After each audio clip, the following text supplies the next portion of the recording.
the similar sort of start they got off to yesterday. It really went well for them there. Ross Adair it will be to face the first delivery. Came in lower down the order yesterday, but back to a more familiar opening spot here today. A couple of changes in the Leinster Lightning side from yesterday. Andy Balbirnie comes in, as does the bowler Williams. And we'll see how we go. The umpires Azam Ali Beg, and at square leg Aidan Seavers.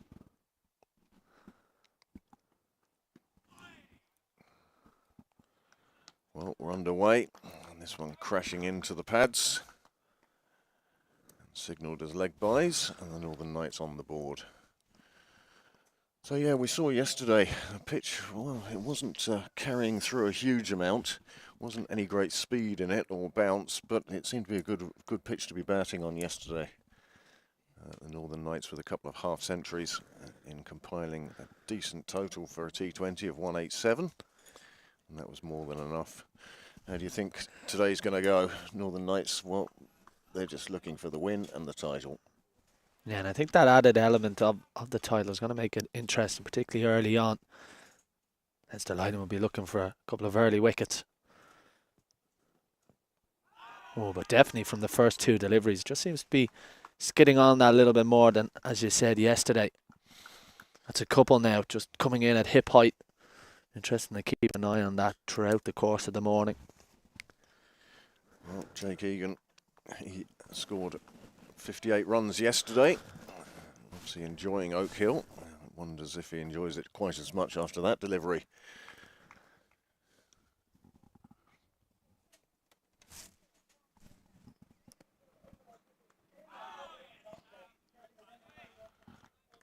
Well, the bowler producing some interesting questions for the batsman at the moment. They're just trying to judge the bounce on this pitch. Egan, as I say, batted well on it yesterday. Adair, he came out and hit 36 off just 24 deliveries. Really added some impetus to the late overs for the Northern Knights.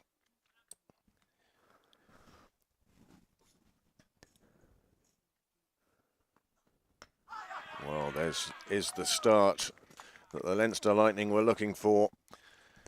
First wicket falls, just one on the board.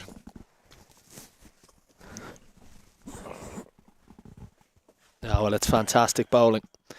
And the couple of deliveries previous have just come in at hip height. Would have just made Egan a little bit uncomfortable. And then the bit of pitched up hint of swing. And it does for Egan. Wonderful start for the Leinster Lightning. It's what they would have wanted. And that's good pace bowling. Well, here is that delivery.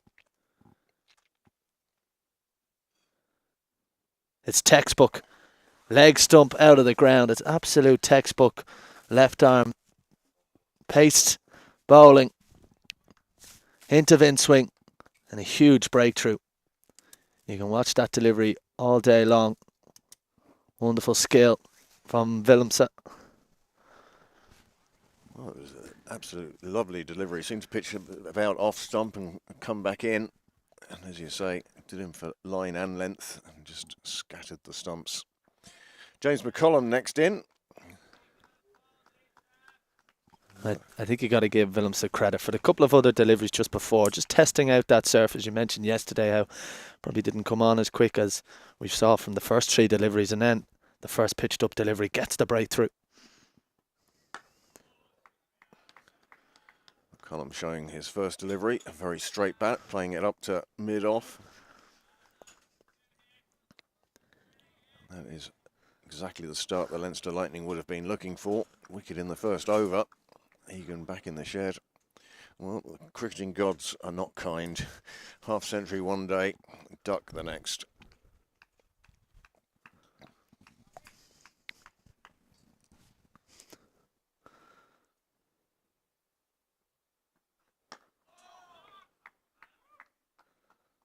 Again, resolute defence from the batsman. That sees out the end of the first over.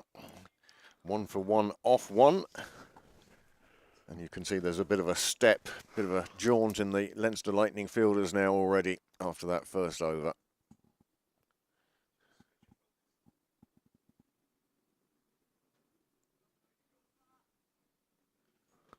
And of Clontarf will be opening the bowling from the northern end. Led the attack from the southern end yesterday.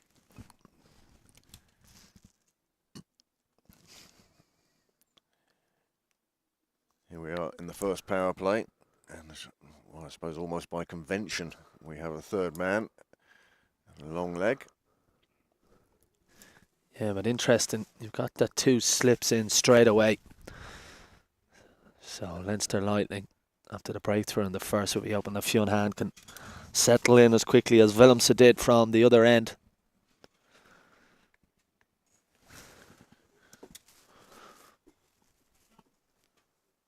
Oh yes, he hit his mark almost immediately.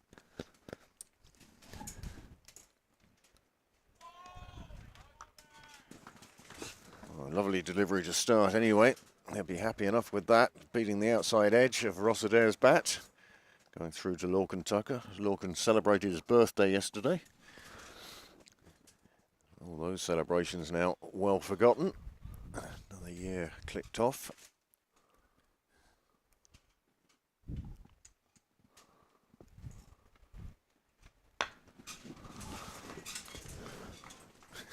Well, one way to announce your arrival in the middle. Rossadair hadn't faced many deliveries before this, but he's taken hand on straight away, down the track, lifted. But I don't think the bowler will be too upset to see the batsman playing such shots so early in a 50-over game. Well, in fairness to Rossadair, if you're up against a swinging ball in limited overs cricket, it's not the worst approach. Take it on. This time played away on the offside, gets through the ring. It will be pulled up just inside the rope. And that'll save a couple of runs. Nicely chased down.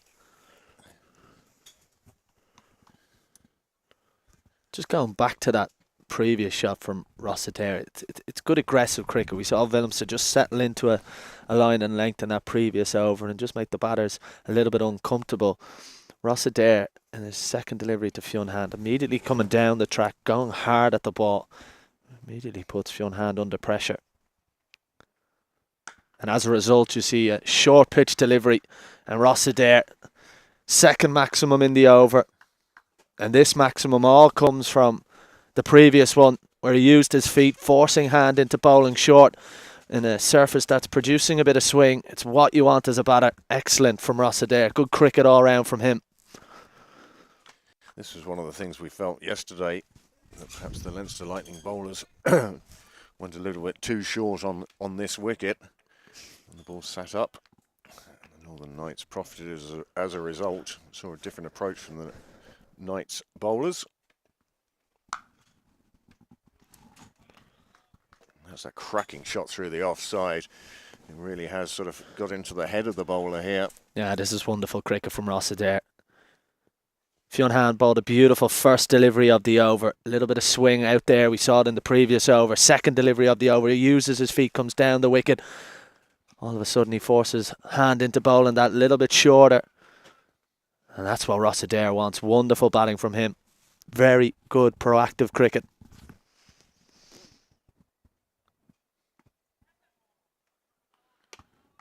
Another one crossing the rope. This time just enough bat on it, and that's an expensive over from Hand to start. 22 from the over.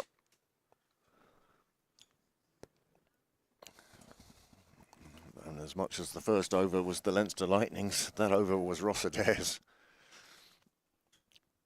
That was just very good cricket from Rossadair. You talk about backing yourself at crucial times. First over, got that breakthrough, the Leinster Lightning, and all three Northern Knights batters who faced deliveries in that opening over just looked a little bit unsettled. And all of a sudden Rossadair, and you could argue he hasn't played too many risky shots in that. Maybe, yes, the first one was a little bit risky, but if you're going to flash at it, you might as well flash hard at it. And just really good stuff. Immediately gives George Dockrell And the Leinster side, bit of a decision to make. That first over being really expensive and puts Willemse under pressure as well from the other end. Yep, he kept it so tight in that first over. Wicket maiden.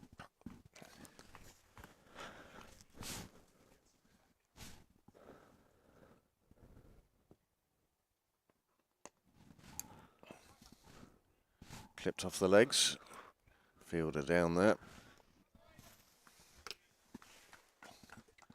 Hand it is. He's down at long leg. He's no doubt replaying that over in his mind. Thinking about how his next over will go, if he gets one. As you say, certainly asking questions or posing questions to Dockrell. And the key with Ross Adair in that previous over, it was good aggressive cricket, but not at any stage was it reckless. Bottom hand comes off the bat as he tries to force one away on the leg side. And I think with someone like Ross Adair, who's supremely talented, a wonderful ball striker we've seen in Irish colours, do you want to get to that next stage of your career, certainly on the international circuit, you have to almost look at what Paul Sterling has done for many years for Ireland. And Paul Sterling, when he's at his best, is arguably, he's aggressive but not reckless. And he finds a way of scoring in large bulks, but then also he's not afraid to soak up pressure. And that's what Adair has to do here as well. Well, playing with a bit more concern and circumspect from the southern end.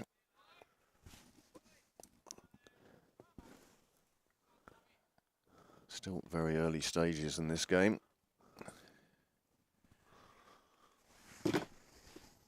Williams bowling from the southern end, had a super first over.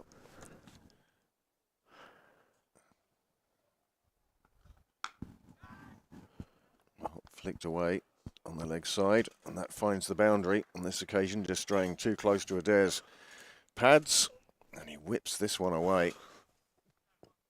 And you could argue maybe this is his first little bit reckless, sharp shot, rather, the ball coming into him. But again, if you're going to go hard at the ball, you might as well go as hard as you can. You get that little bit more luck at times. Ball flashes away. Media change in the field. Sees third man come into the ring. And this deep forward square leg go out. So it's good from Adair. He's been aggressive and he's got his rewards.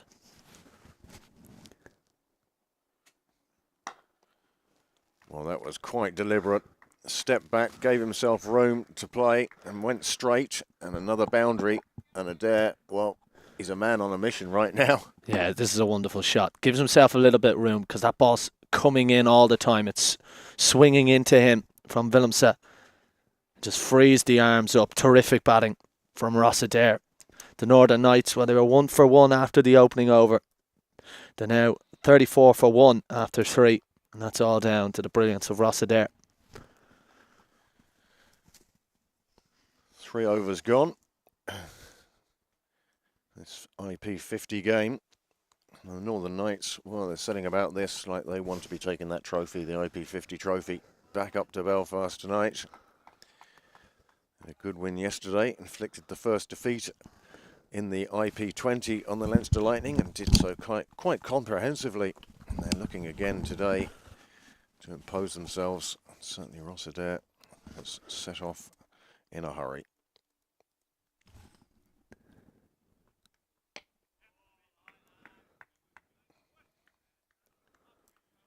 Well, McCullum doing exactly what was required there. Just tucks it round to the leg side, takes the single, brings Adair back on strike against Hand.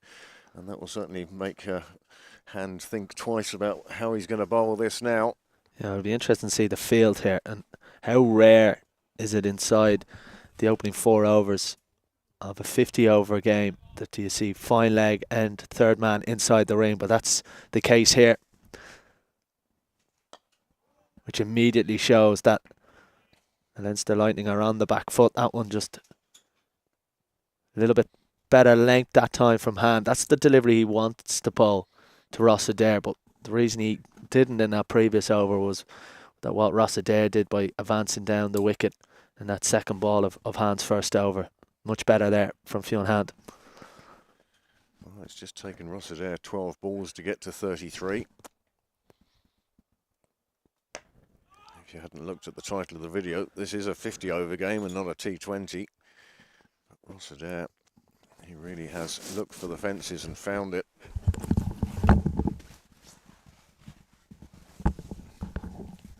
Not often Fionn Hand would find himself 0 for 24 off 9 deliveries.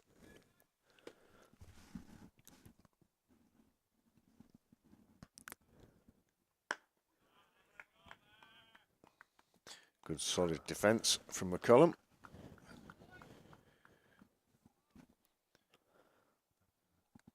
Well, if Rossadair is still there after 10 overs, goodness knows what his score will be. Currently striking well above 200, closer to 300.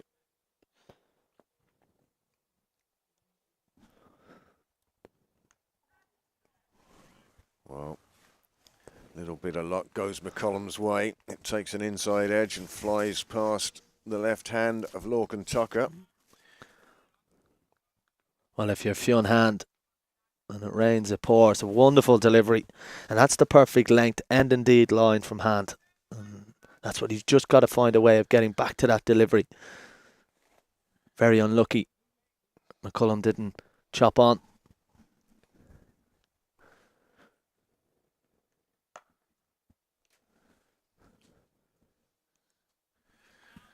Another dot ball, played away on the offside, ends the over.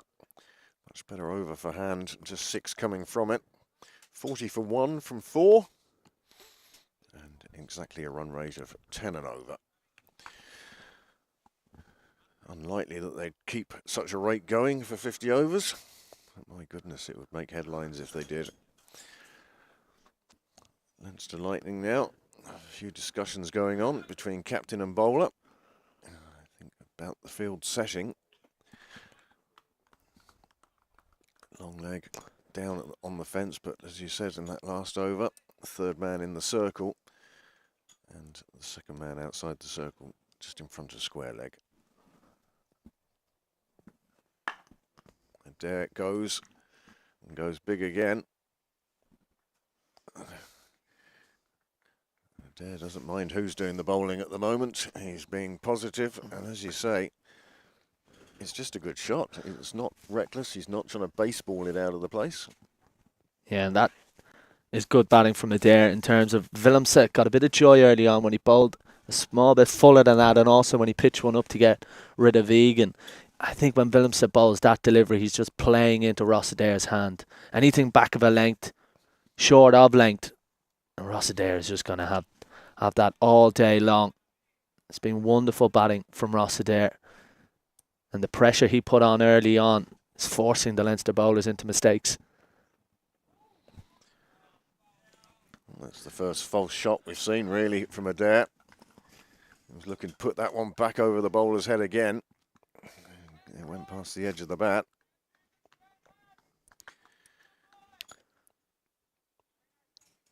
Yeah, he just lost his shape a little bit there, Adair. But Willemse, that's the length he wants to bowl. And if he can get any swing and trying to bring the ball back in towards the stumps, he's going to cause problems.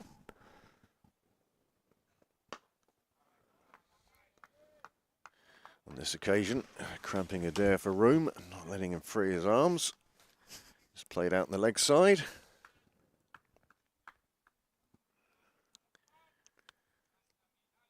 It's been such a positive start by the Northern Knights. On the brink of recording the side's first half century.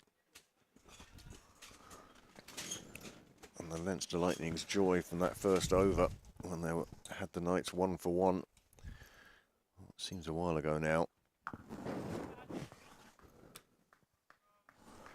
Another maximum, this time down to long leg. The fielder down there, Hand could only watch as it disappeared over the rope. Nice little flick around the corner, and again, the nice thing is he's not trying to overhit these. He's not trying to power them out of the ground. It's proper cricket shots and timing that's getting them there, and he's on 45 now off just 14 deliveries.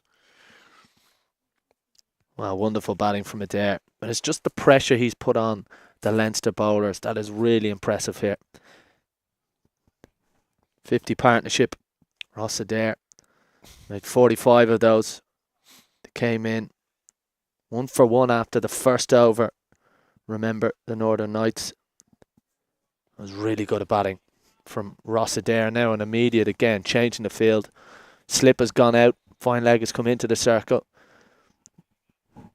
And there's a cow corner and a deep square leg. 5-4, leg side field.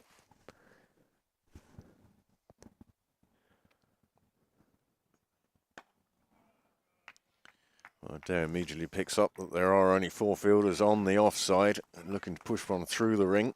Went to a fielder on this occasion, but he's reading the game exceptionally well at the moment, Adair. His shots have been into areas where the fielders have either been absent or just watching the ball sail over their heads.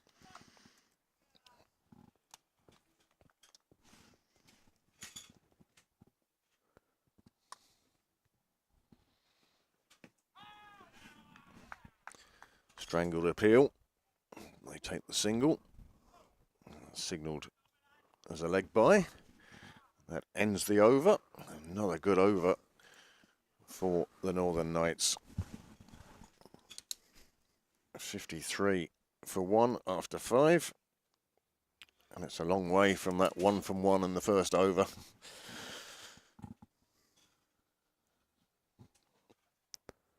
Nice bit of sunshine out there now. Wind seems to have dropped a bit. There are plenty of clouds around, but more fluffy than threatening at the moment.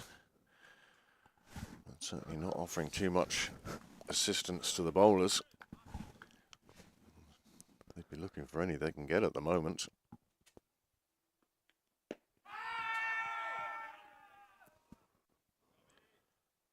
Well, late appeal from the bowler.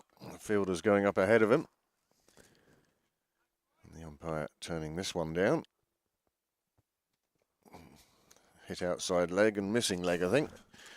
One of the easier decisions for Aidan Seavers today.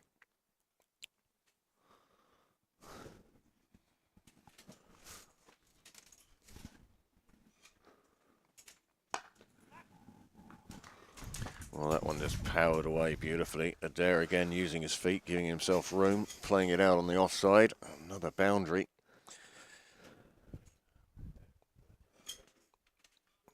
And Adair, well, he's continuing in the form he had yesterday. And in fact, yesterday came in towards the end of the Northern Knights innings and was scoring at one strike rate of 150 as he got 36.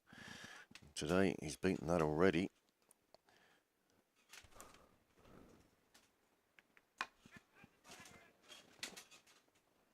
Well, he just about survives. This one pops up off the bat and he could only watch and hope that Hand couldn't get there. He couldn't, and he survives. Oh, Fionn Hand, so close to the wicket. The big wicket of Ross Adair. Banged into the pitch. Just spitting off a length, causing Adair some discomfort. Fionn Hand, so close to getting the big wicket of Ross Adair. And all Adair could do was stand there and watch as he saw Hand trying to accelerate it off his follow through.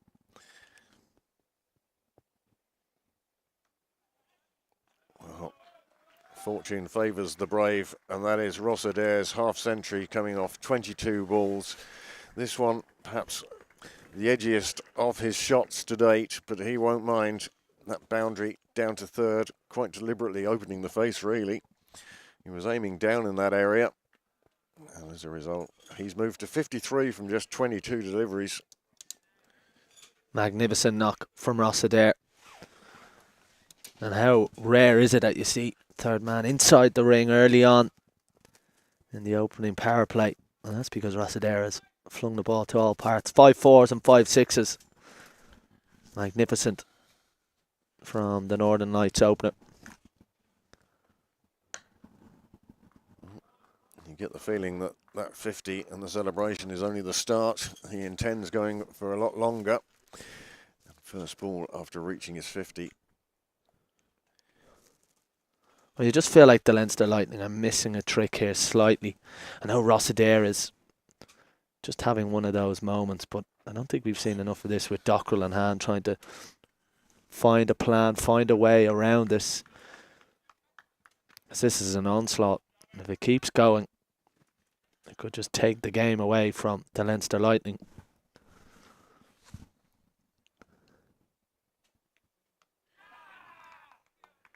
Well, you could hear the cheer of celebration. It was more a cheer of relief as Hand gets one through, scatters the stumps, and that's the end of Adair. But what a start, and what an innings from Ross Adair. 57 from 24 deliveries, and he's headed back to the pavilion.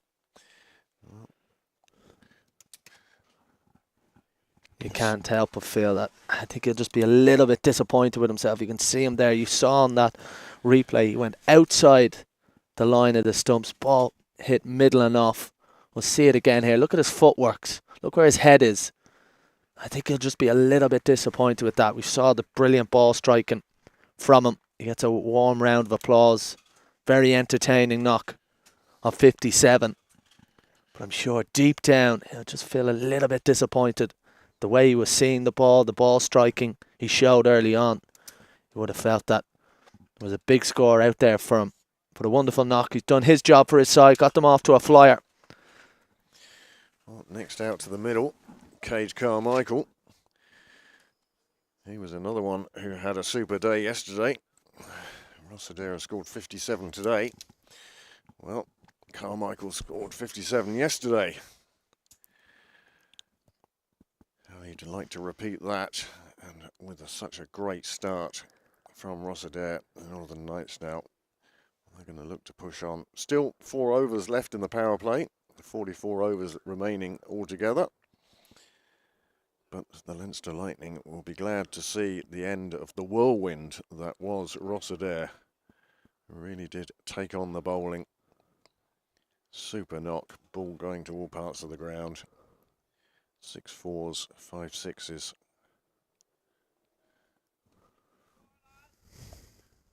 Not a huge amount of singles in Ross Adair's innings, but there wasn't a need for them.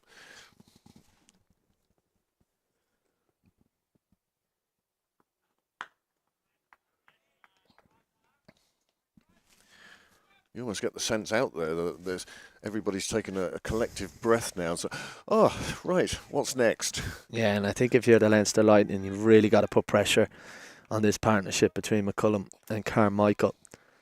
I've actually seen for everyone who's batted other than Ross Adair, it's been a little bit tricky out there, particularly when Willemse has bowled that kind of good length round about hip height, and also when he pitched one up to get rid of Egan.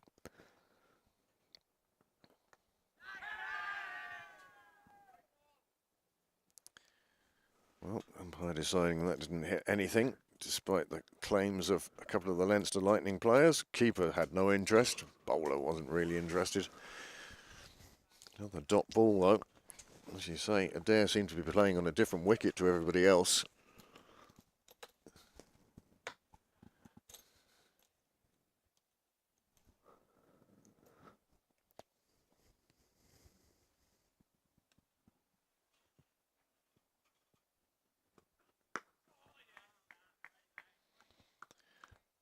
Yeah, you just get the sense that things are sort of settling down a little bit now. McCullum and Carmichael. 2 openers now, of course, gone. Jake Egan, he was bowled in the first over without scoring. But Ross Adair, well, if you get a chance, it's worth going back to see those 23 deliveries.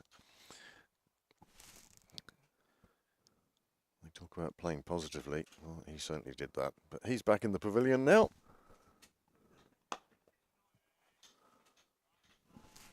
I think crucially for the Leinster Lightning now, that they really want to cut down that boundary supply.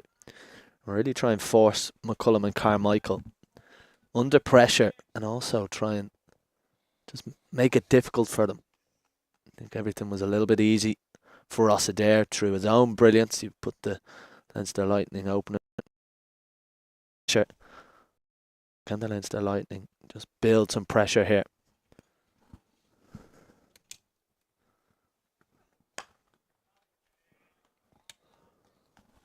Another dot ball.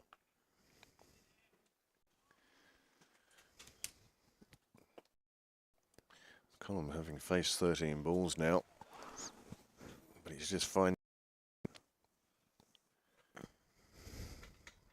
just precisely what the Northern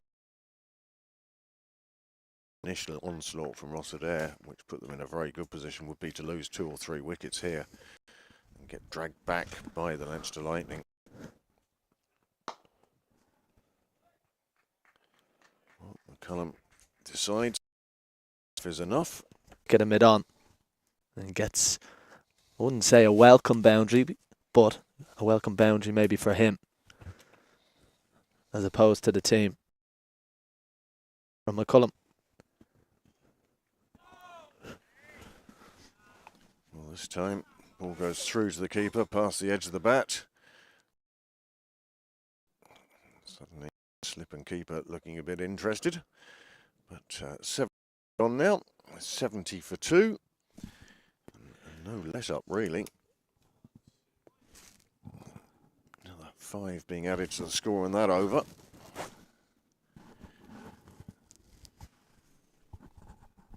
Well, the Leinster Lightning are going to start wanting to just settle into this. 7 overs gone now. And to bowl his 4th from the north end. Picked up that vital wicket of Rossadair in the previous over. I think part of that, though, was Adair's choice of shot. He seemed to slightly overbalance, going too far over to the offside. And that allowed Hand to find his stumps and scatter them.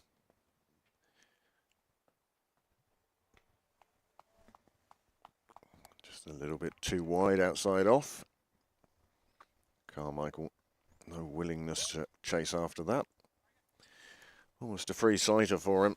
The first ball he's faced, just to see how it's bouncing, what the line, what the length will do to the ball.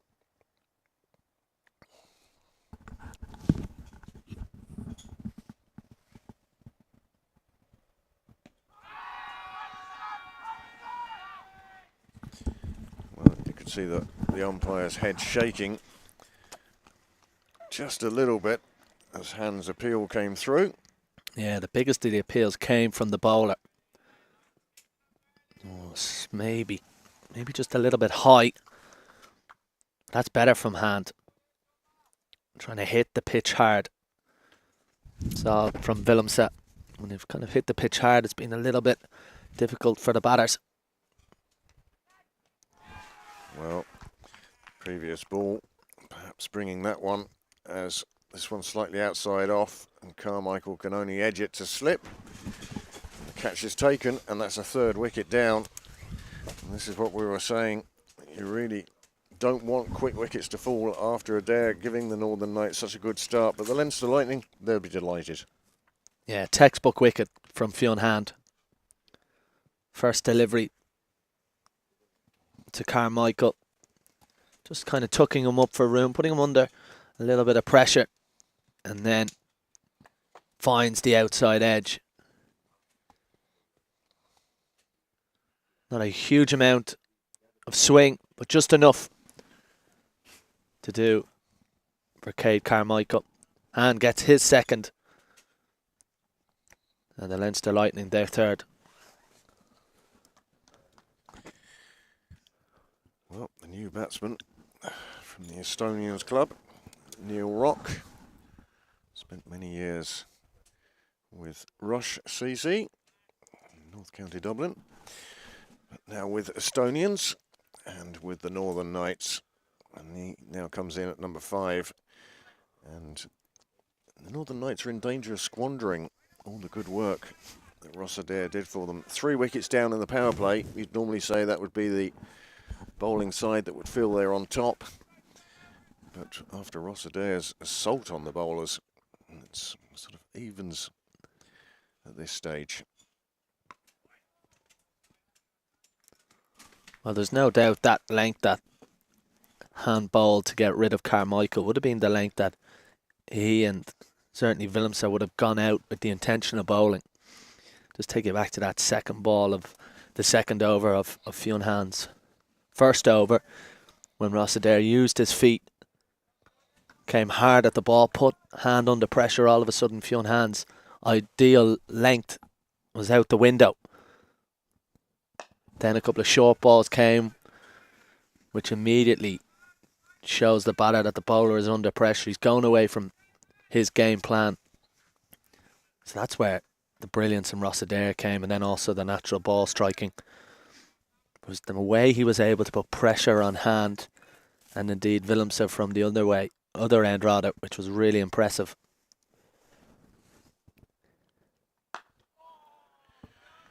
Well, you see it there. His Hand has now slipped into a line and length that he's happy with. And it's that line and length is the one that Rossadair knocked him off, as you say, with that second delivery. And exactly, and when Rossadair played that shot and elected to come down the wicket, got to remember the score was 1-for-1. So it wasn't as if, there wasn't pressure on that shot. That's a beautiful shot from James McCullum. Slightly overpitched and a wonderful on drive. His second boundary ends that over, which had the wicket of Carmichael. That's a really good shot. Straight past the stumps. No chance for mid-on. Yeah, very hard for a fielder to catch up with that one. 4 off the final delivery of the over means that Hand's figures now. Well, he's picked up 2 wickets in 4 overs, but he's also conceded 46 runs. Score has moved on 76 for 3, and there are just 8 overs gone. And, well, if you were just tuning in, you could be forgiven for thinking this is a T20 game.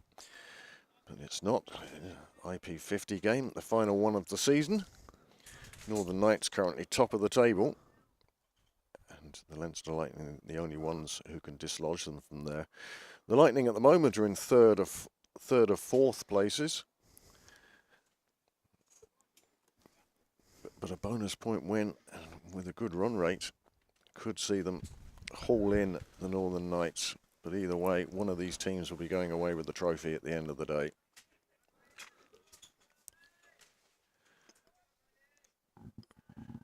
Change of bowling now at the southern end, the Arklow end. Neil Rock sees 2 slips behind him.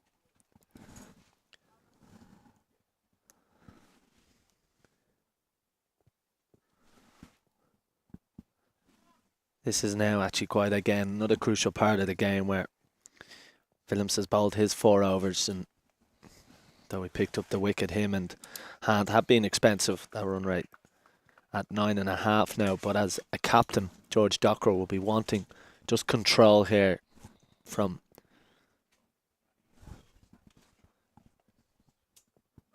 his first change bowlers. Well, Peel coming more from second slip than anywhere else. Probably missing leg. Melvin Deverage made his debut yesterday. From your club, Merion. He bowled really well yesterday. Was the pick of the Leinster bowlers. Now, none of the Leinster bowlers had a great day, but he really came into the side and immediately showed he didn't look out of place. Yeah, he's had a wonderful season for Merion.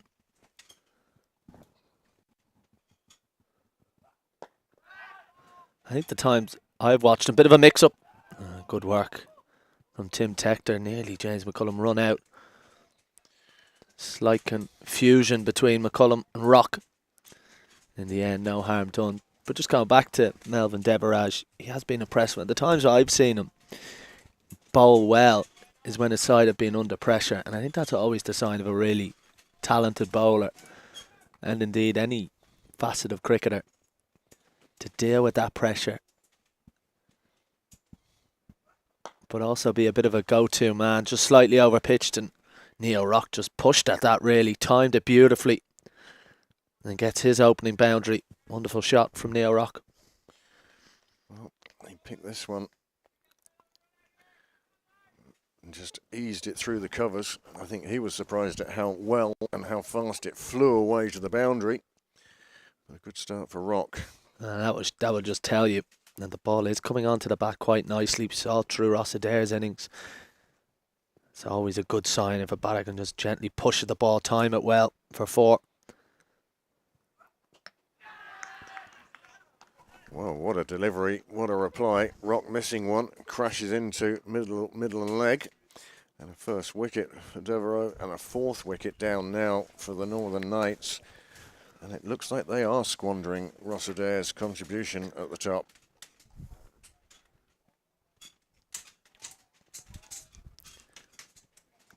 Good comeback from Debarrage after being hidden for the boundary and off the previous delivery. And just what George Dockrell would have wanted.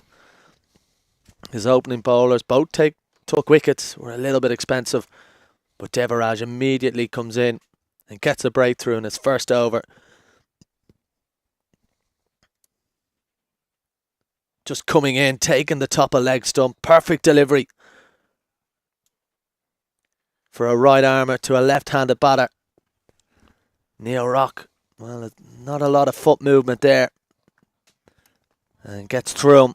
A big wicket for the Leinster Lightning. Know how dangerous Neil Rock can be. Now the Leinster Lightning will be sensing blood here. They'll be on the hunt for more wickets. Well, 4 down with 80 on the board. Those 80 have come at a quick rate, mainly thanks to belligerent 57 from Ross Adair at the top of the innings. But since then, the Leinster Lightning now just easing their way through the batting order. And the Northern Knights need a partnership. 4 wickets down, still inside the power play.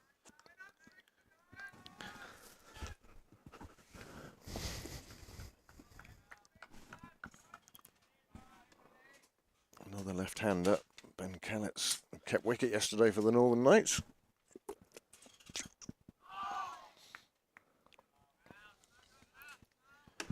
And the one thing, again, I've seen a bit of Melvin Debarrage play from Marion. Indeed, you saw him yesterday, Craig, pick up a couple of wickets, is that he tends to be a real wicket threat. Tends to hit the stumps a lot. Kind of a little bit, I wouldn't say old-fashioned in that sense, but so much of white ball bowling now is about what's in your armoury. Very much a stump-to-stump bowler. Doesn't try to reinvent the wheel. That's a good opening over from him. Well, he walks away with 1 wicket, 4 runs conceded. The wicket of Rock, and indeed the 4 runs of Rock at the ball before. 80 for 4 then, after 9 overs. And it'll be interesting to see. No, I wondered if George Dockrell was going to make a double change. He's chosen not to. And will continue from the north end.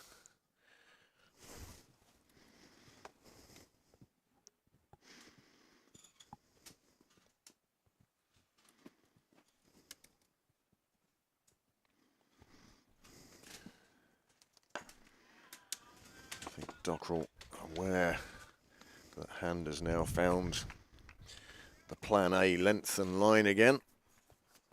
He's causing more problems now. McCullum has moved on to 14. Another partnership required by the Northern Knights.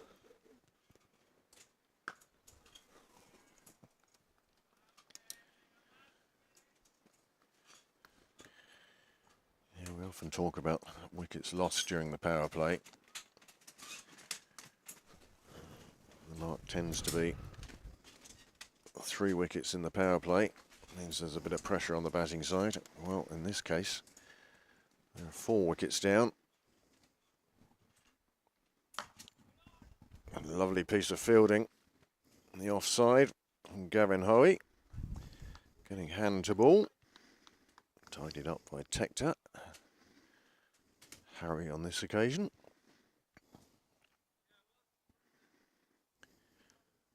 Beautiful scenery here down at Oak Hill. Great place to watch cricket.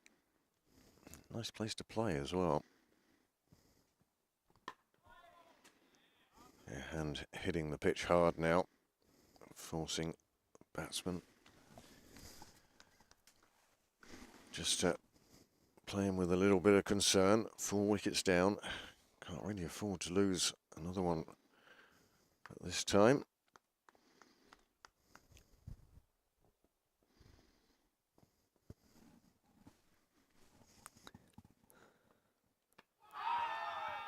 And nearly getting one through McCullum's defences there. See this ball here. Yeah, good delivery from Hand, hitting the pitch hard, and it almost goes onto the stumps and may well have just rolled up to the base of the stumps. But that's good from Hand. Again, when he bowls it into the surface, gets a little bit of movement.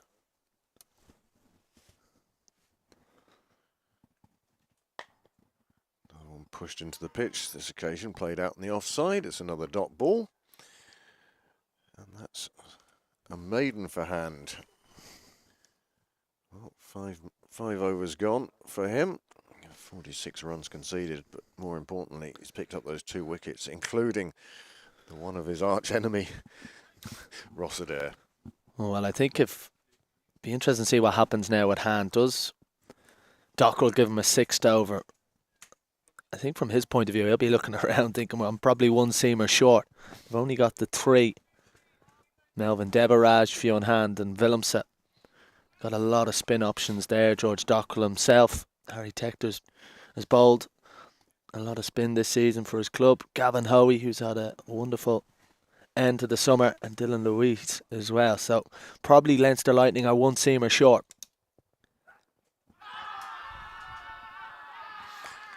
Well, Ben Cowitz, he's not very happy with the decision of Azim Ali Beg, but he has to go.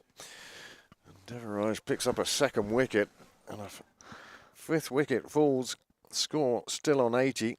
It's been a while since a run was scored, but Ben Cowitz won't be adding to that. He's departed. The 3rd duck in this Northern Knights team.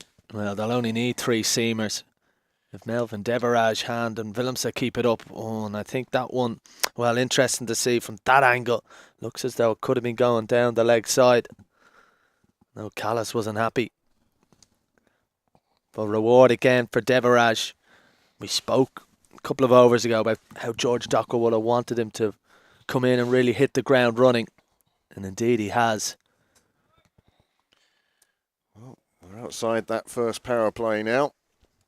Phil can spread a bit more. At the moment, well, 5 wickets down. And that brings the captain, Mark Adair, to the middle. And if ever the Northern Knights needed a captain's knock, one suspects today would be a big help. Absolutely. And again, we see the reward for Devaraj bowling stump to stump, attacking the stumps, getting his reward. An aggressive captaincy here from Dockrell brings Tim Tector into 3rd slip. Just 2 on the leg side. One a fine leg and one a mid-on. Now Devaraj is on a roll. Can he get the big wicket of Mark Adair?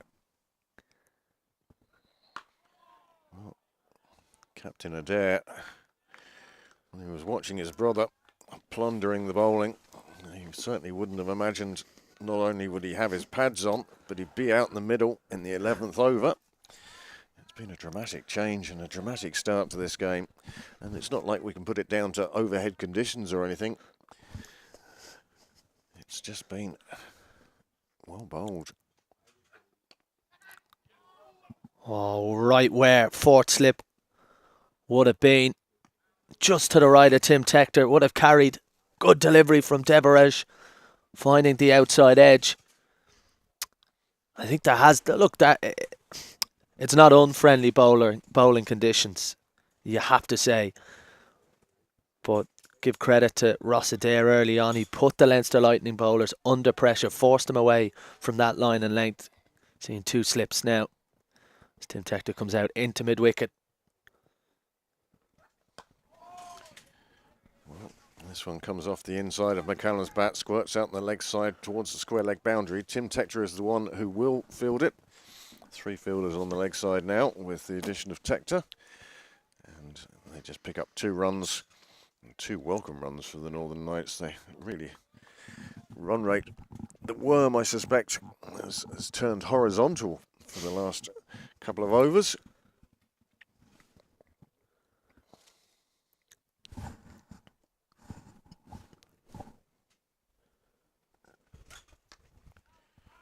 Nice bit of fielding behind point. Harry Tector getting out the right hand to slow the ball down. Yeah, that's really good work from Harry Tector. Just keeps the pressure on the Northern Knights pair.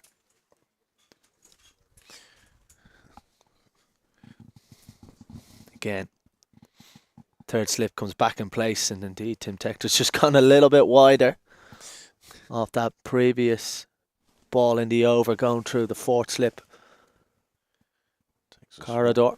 small step forward as well. It's an obvious plan for Adair. With McCullum on strike, well, Tector's heading out to the leg side, but with Adair on strike, third slip in place. They obviously reckon they can find the edge of his bat. End of the 11th over, 84 for 5. What a difference that has been. Well, as you can see, Ross Adair, magnificent knock of 57 from 24 deliveries. 3 ducks with Egan, Carmichael and Callets. Now, big partnership between two of the Northern Knights' most experienced players, James McCullum and the captain, Mark Adair.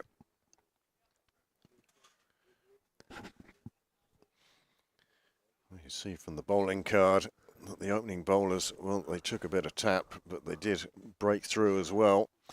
But it's Devaraj 2 for 8, who's the standout performer at the moment. And now, for the first time today, we're going to see the leg spin of Gavin Hoey from the North End. And he'll be hoping for a more successful day than yesterday. Yeah, and this is an interesting change.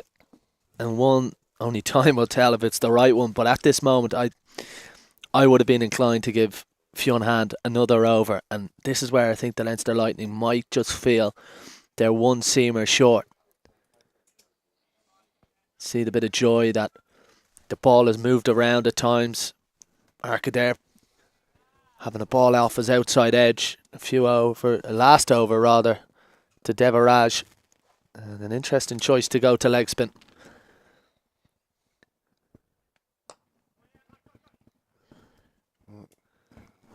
Gavin Hoey has had a fabulous season for clubs,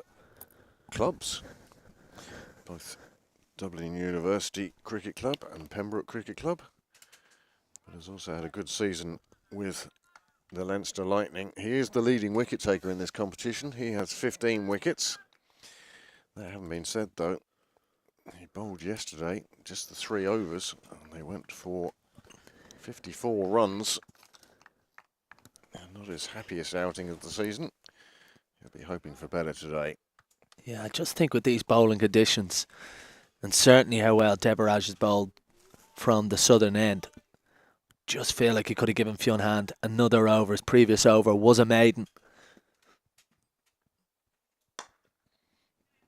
And there's a prime example. It's difficult conditions to bowl leg spin in. It's a little bit cold out there. Gavin Hoey immediately drops one short. And all that pressure that was seemingly built up on Adair just goes short at the length. Poor delivery from Gavin Hoey. This is where I feel, look, they could have given Hand another over, but certainly the Leinster Lightning will feel like they're a seamer short for these conditions. Sam Harbinson would have fulfilled that role yesterday, not in the side today.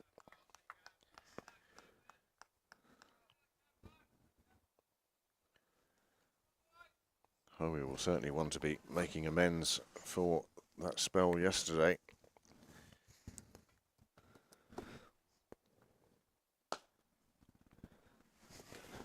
Well, the Northern Knights targeting him again.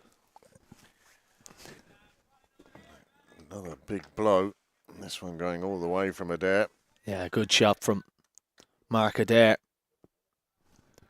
Hit through the line of the ball. Goes all the way for 6 into the pavilion here. And I just feel like George Dockrell, if you look at it, you know, this game could go 50 overs, but when you've a team 5 down inside 11 overs, there's a fair chance this game mightn't go the full 50 overs. So maybe he's saving Fionn Hand for later on in the game. I just feel like he could have given him one more. And look, hindsight's a wonderful thing, and this over's gone for 11, and how he's under pressure. But you certainly, if you asked Mark Adair who would he rather face right now in these conditions, Hand or Howie, I think it would be the leg spinner Gavin Howie. Adair just keeping that one out, fuller in length. Just playing it out on the offside. But yeah, when you see that the choices in front of George, the bowlers he could go to, whatever, perhaps himself would have been the option here. I mean, you're saying it's seamer short. George is probably the quickest of the spinners. The one with giving it the least air, pushing it through, and perhaps that may have been an option as well. But they went with Hoey. His first over goes for 11. And the Northern Knights, after 12 overs, have now reached 95 for 5. And look, again, you can look at it and say, well, it's aggressive captaincy in it, and you're bringing on a leg spinner who always tends to be a wicket taker or a wicket threat. But just with that over previous from Fionn Hand, with the maiden, with his confidence up with him in a bit more of a rhythm, do felt like they could have given him that extra over. Would have been 6 then.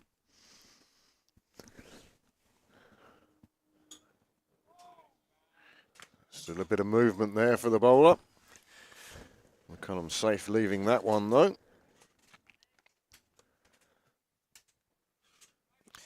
As you say, the 3 seamers, well, 18 overs seem remaining to George Dockrell from these 3. As you say, maybe he could have let that one of them go a bit longer. Nice shot through the covers, and that's going to reach the boundary, and that is a classy shot from James McCullum. Welcome boundary. Yeah, lovely shot from James McCullum. Slightly over pitch, which sometimes you tend to do when you've got a couple of slips in place. Fine shot, races away to the fence. And look, it's different than emotion, and that's why having a player the like of Curtis Camphor for Ireland is so important. You look at Ben Stokes for England, and you can go on, but that's why it's so important. It's just that extra bowler. That's probably what Leinster Lightning are missing in the side. Obviously, you mentioned Sam Harbinson, not in action today. So, just feel like Doc maybe that extra over and keep the pressure on the Northern Knights, which just seems to have gone in the last 9 deliveries. Well, a super delivery, and the bowler, he can't believe that didn't take the edge of McCullum's bat. Hands going up to face. He really thought that one was good enough to take the edge of McCullum's bat. It was a good delivery, slightly shorter on this occasion.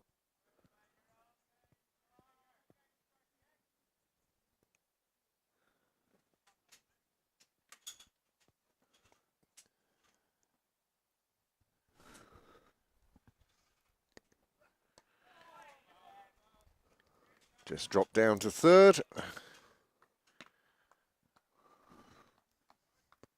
Nicely fielded down there.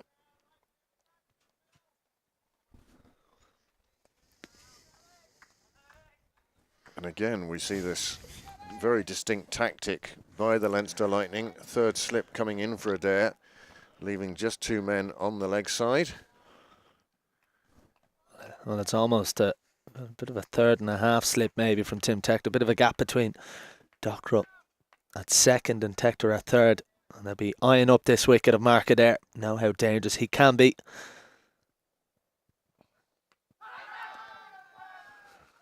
Oh, direct hit. And Mark Adair could have been in no man's land there. Wonderful work from Tim Tector.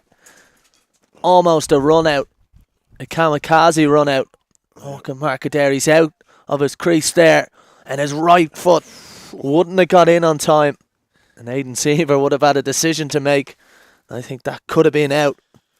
Well, it's certainly close, and it was nice alert play from Tim Tector.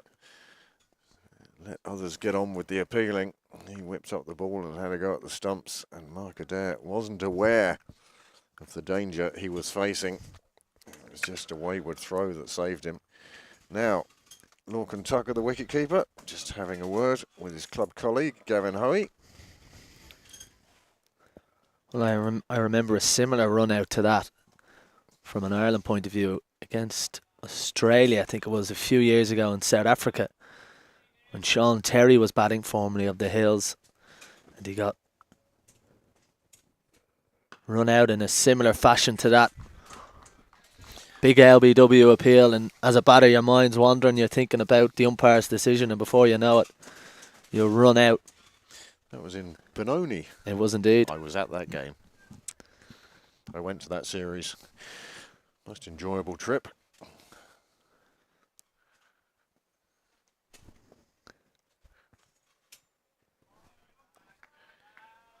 Deciding to leave this one alone. Wide enough for the wicket. No danger.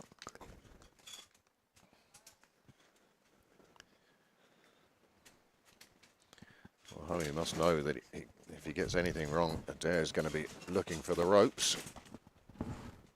Cut away on the offside. The cover is there. Hoey will start to feel a bit more comfortable now. An over of singles and dot balls will be what he's looking for. Yeah, well, you always heard the late great Shane Warne talk about as a leg spinner, your primary job is to get a second over and try and find your way through the first.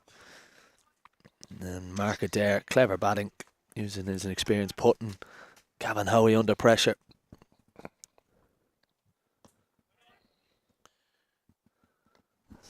Much better over this time round from Hoey.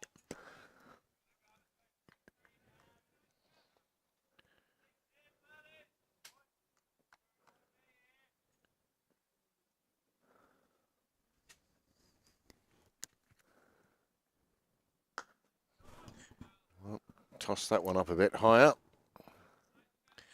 Nicely played away on the offside, but the field is there for that. And I must say, I like this decision to keep mid-on and mid-off in the ring for James McCullum.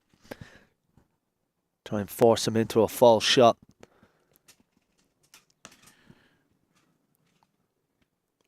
Oh, that's a poor bit of fielding. Lets the ball through. It goes away to the boundary. And that is not what Hoey was looking for. Wouldn't have minded the single there, but this one getting through the long barrier and running away to the boundary. 4 more runs. I think it's Dylan Louise out there.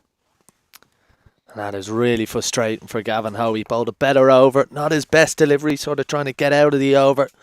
McCullum hits the ball out to one of the sweepers on the leg side. And yes, there was a little bit of bobbling, but you just cannot let that ball through you. Even if you make a slight error and they get 2, well, there's no way that ball can go for a boundary. Devaraj back in to bowl the 15th over. 3 slips again in place. Well, a lovely delivery, and you can see that is why Dockrell has 3 slips in for Adair. And I wonder, is Dockrell in the back of his mind just thinking here, maybe you give Hoey another couple of overs, and do you try and bring back Hand or Willemse for an over or 2, just to try and prize out a breakthrough.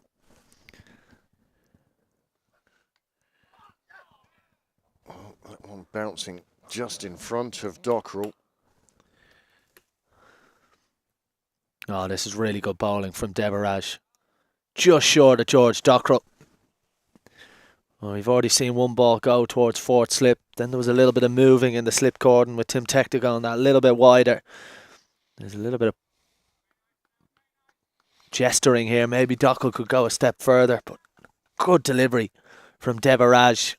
Pressure on Adair here. And brings out the false shot. Yeah. So often we see that.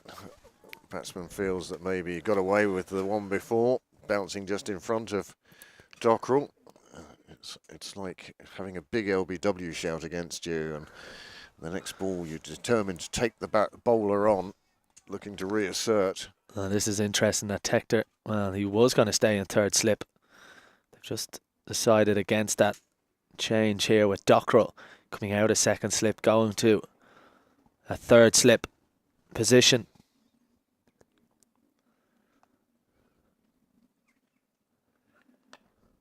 And immediately he's in the game. I think that's a good position there for Dockrell. It just cuts off that release valve that McCullum has of just dropping it down to third and taking his single and getting to the non-striker's end. And Dockrell, well, there is a man down at third, but they're just wanting to cut off that easy release valve of dropping one past the slip cordon.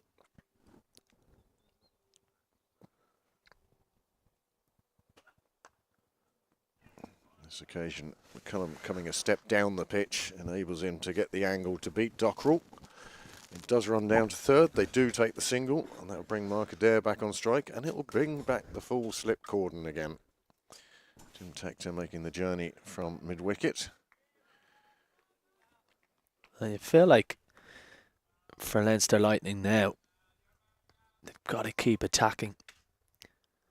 Sense that the game is almost here for them.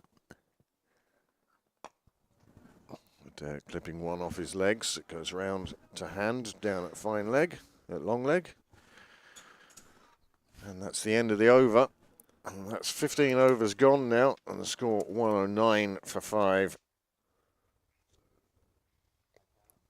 The last 5 overs seen just the 1 wicket to fall. 29 runs added to the score. Leinster Lightning are going to feel that they're slightly ahead at the moment. But these two starting to put together a decent partnership. McCullum came in at number 3. He's seen various partners come and go. Came in that first over with the dismissal of Jake Egan. Egan, who'd player of the match yesterday. He scored 58. Hoy to continue. Oh, that ball, Hoy will feel he got away with a bit, just a little bit too short. Played away on the offside. Dockrell doing the fielding, blowing on his hands in an effort to get some warmth back into them. Well, that's a false shot. And this time Dockrell takes the catch. And McCullum loses another partner as Mark Adair has to make way. And a wicket finally for Gavin Hoey. Mark Adair, well made 14, but he would have wanted more than that as captain. Yeah, that's a poor shot from Mark Adair in truth. Fielders out on the leg side, and indeed a long off. And reward for Gavin Hoey. And in the end, the leg spin does get the wicket. A little bit of turn. Just loses his shape there, Mark Adair. Just watch Dockrell here. Oh, almost looked like it took him 2 goes to get it. But a big wicket on the stroke of drinks.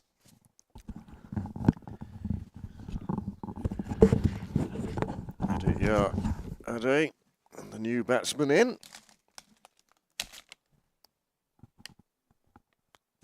As the players take a drinks break. And we'll be back with you in just a minute.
Short drinks break taken on the drop of that wicket. Captain Mark Adair now back in the pavilion. The day has come out with the Northern Knights. Well, 109 for 6. We're in the 16th over. Gavin Hoey has just picked up his first wicket.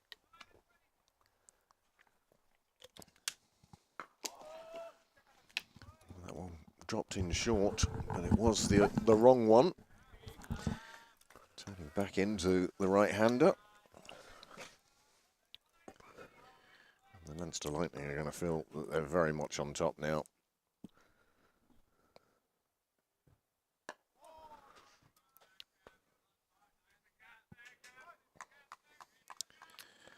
Number 8 batsman in the middle, and we're only in the 16th over of a 50-over game. The question now would be for Dockrell. How much will he be willing to attack in an effort to find these other 4 wickets? Or is it about containment and keeping the runs down?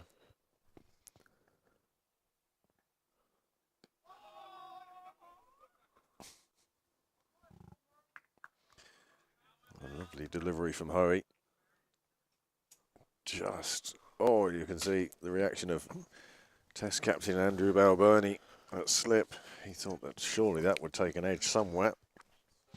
End of Hoey's over. He's picked up his first wicket. And the score now 109 for 6 after 16. And I think, as you were saying there, do Leinster Lightning look to attack? And I just think with the way it's gone, particularly with Hoey getting that wicket maiden and Deverage bowling really well from the sudden end, I just think it's, as you were, just keep going. 2 slips now and a gully. Tech moved out a 3rd slip into a gully. Don't think you have to overly attack here. I think that would maybe be a mistake. Just keep going.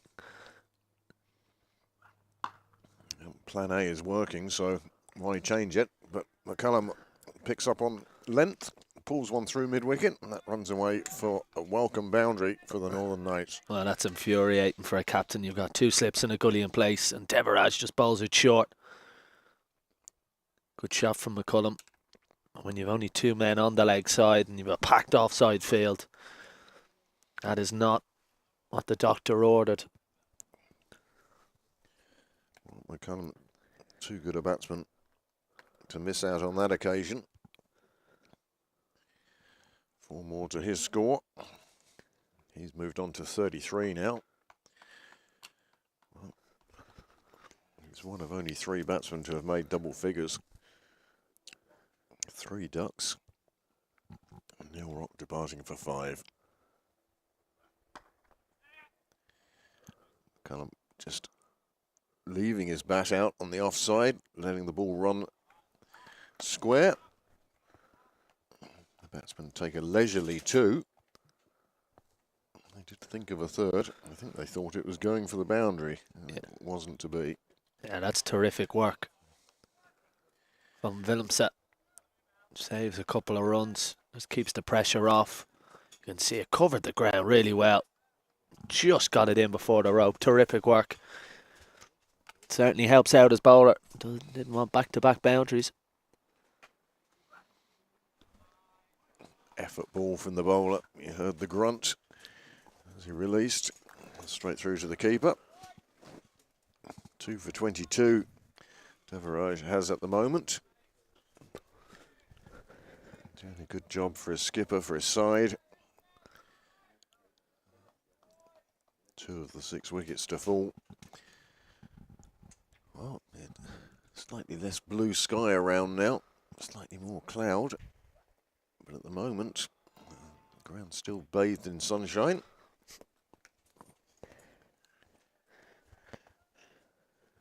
Not that there's too much heat in that sun today.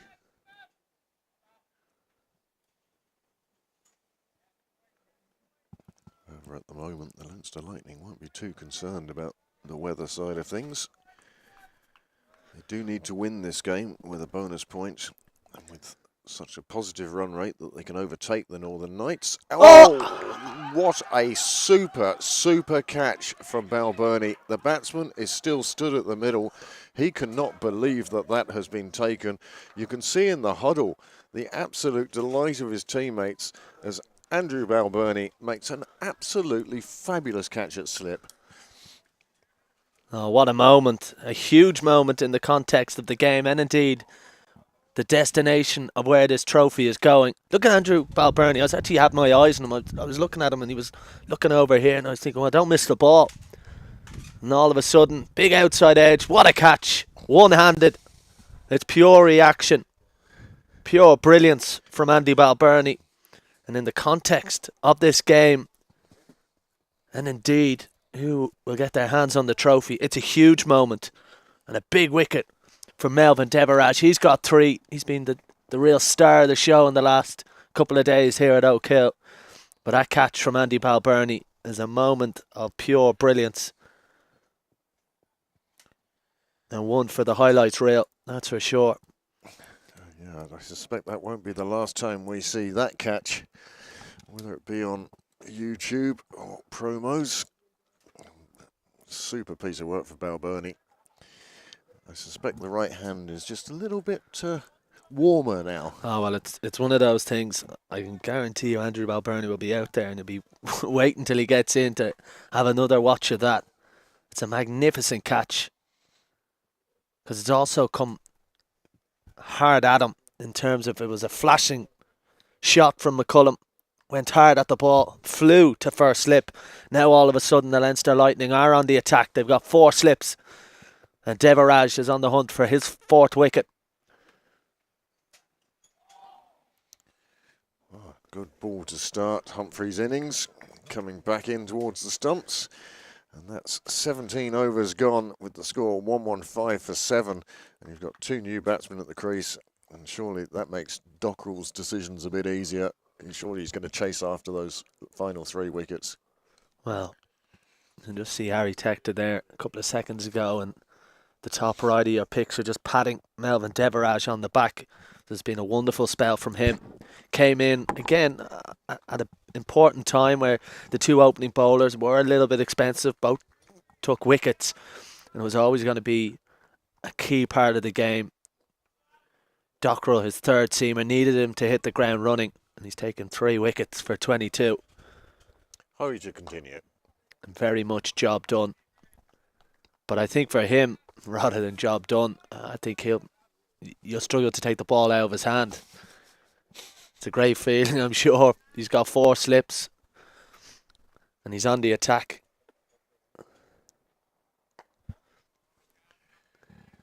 Yeah, I wonder how often he's bowled to 4 slips.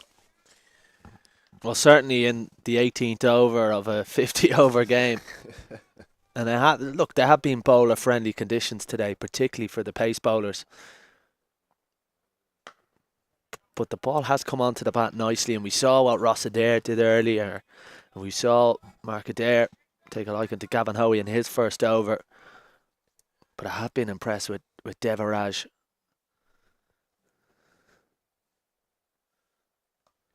This one swept nicely. The batsman takes a tumble. He won't need to go too far without his bat. As that one crosses the rope and 4 more runs. Yeah, I'd be disappointed with this one, Gavin Hoey. Down the leg side, bit of a free shot. You can see a little tumble from Adai. Gets his account underway.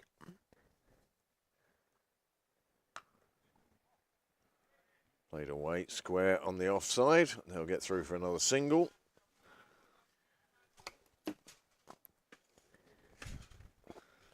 After the initial assault in his first over, Hoey has settled down into his role. Just about to complete his 4th over.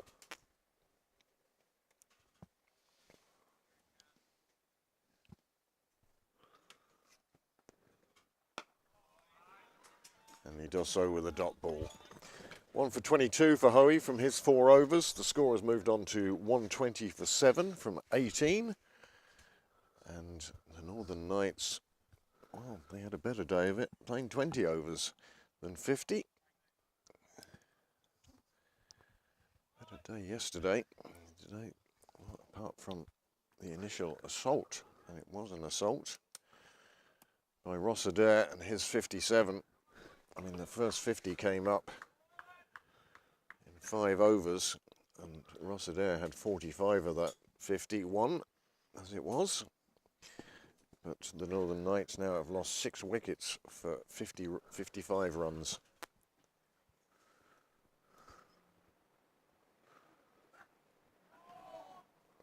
Trying to bring those slips and keeper into play.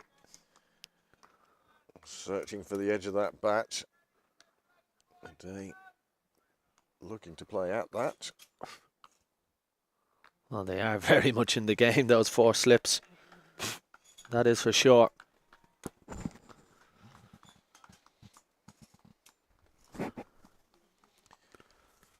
There's 2 fielders on the leg side.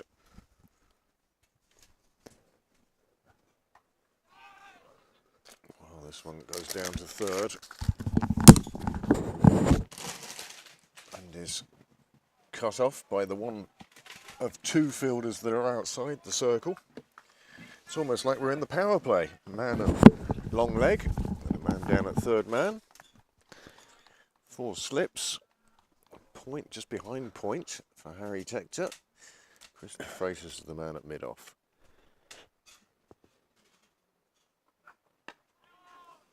And it is de Freitas who comes in. Neat fielding, but can't prevent the single.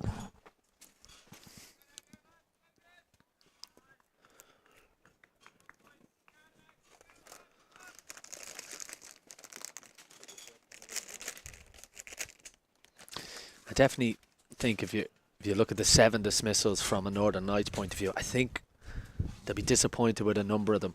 Ross Adair in particular batted beautifully.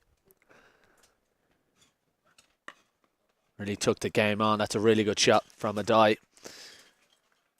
Over pitch, through the hands at it again. A reminder that it is a good wicket. It's coming onto the bat nicely. Just too much width from the bowler. Powered through extra cover. Long trot for de Freitas to go and fetch it.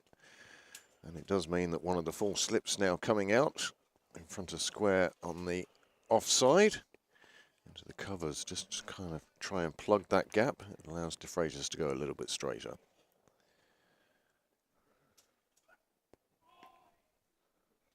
Another one just getting past the edge of the bat. Well, just going back on those dismissals, I think Ross Adair will be frustrated. Just moved across the stumps, got outside the line of the stumps, got his head outside the line of the ball, and it went into middle and off the bowling of Fionn Hand. And for someone who was batting so well, probably just didn't need to play that shot. Of course, the dismissal of Mark Adair. I think Neil Rock would be probably a little bit disappointed with his dismissal. Not moving his feet early on.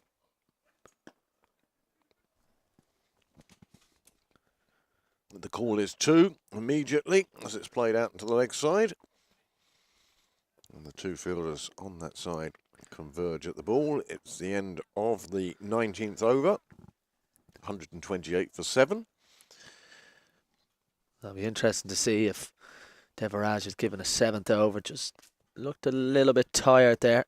Has bowled 6 overs, 3 for 30. Be interesting to see if Fionn Hand is brought back in, or indeed Vimsa, or is it a move to spin potentially if Devaraj isn't given his 7th over. Well, just the 4 bowlers used by the Lightning so far. Of course, they have a choice of Dockrell, Tector, Harry for the 5th bowling spot. Nicely tossed up by Hoey, encouraging the batsman to drive.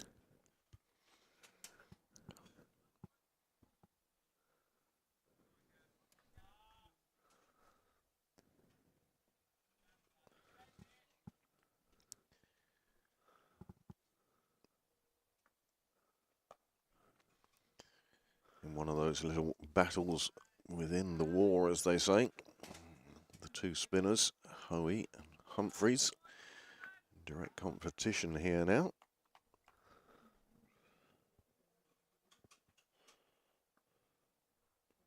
Oh. Shake of the head for the umpire. He seemed to think it had taken an edge on the way through. Well, good delivery. Well taken by Tucker. Yeah, I think Tucker knew straight away. He didn't feel a big appeal from first slip. And also George Dockrell had extra cover. But Humphreys survives.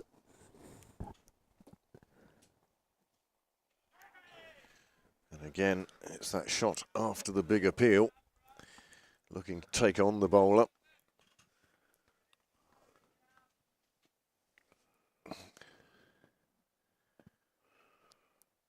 He seems to have found his groove now. This one just played out softly on the offside for a dot ball. Still plenty of overs here. Over 30 overs still remaining.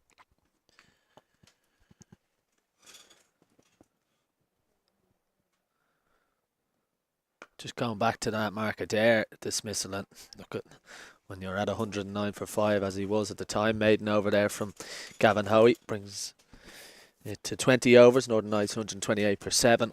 I think what will frustrate him with his dismissal is the manner of it. You mentioned the time. I think gave him all of the Northern Knights batters. Maybe got a little bit carried away with what Ross Adair did earlier. Mark Adair is a little bit just lost his shape in that wicket to Gavin Hoey, and that always felt like that big partnership.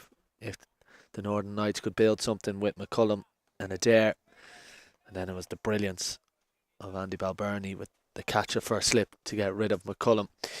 Good decision, I think, this from George Dockrell, going back to his premier pace bowler in Fionn Hand to replace Melvin Deverage after his 6-over spell from the southern end.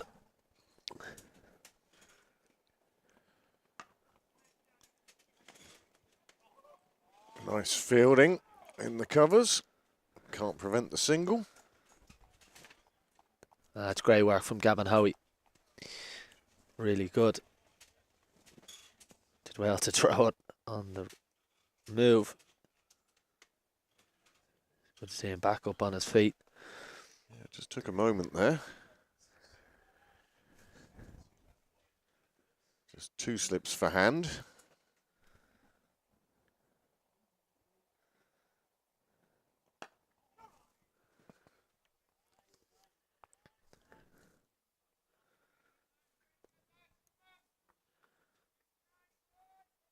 Again, it seems like Hand is a different bowler now. As you say, when he first came in and he had Ross Adair and that second delivery put for 6, it seemed to knock him off balance.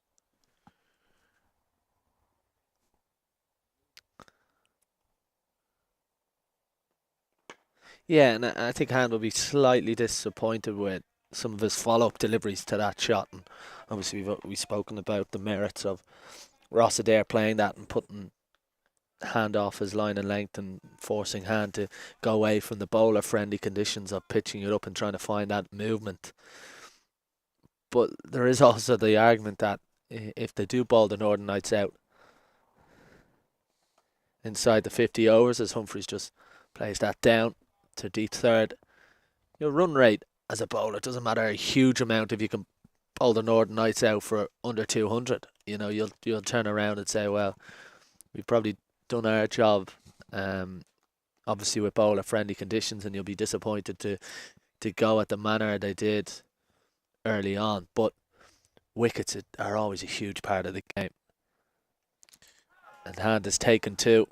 Should pick up a couple of leg boys here. Steverage runs around. That's the one thing Leinster have done. They've taken wickets at relatively regular intervals. There was that big partnership of 64 when Ross Adair was in full flow. But other than that, we've mentioned the 3 ducks, and they've taken wickets regularly.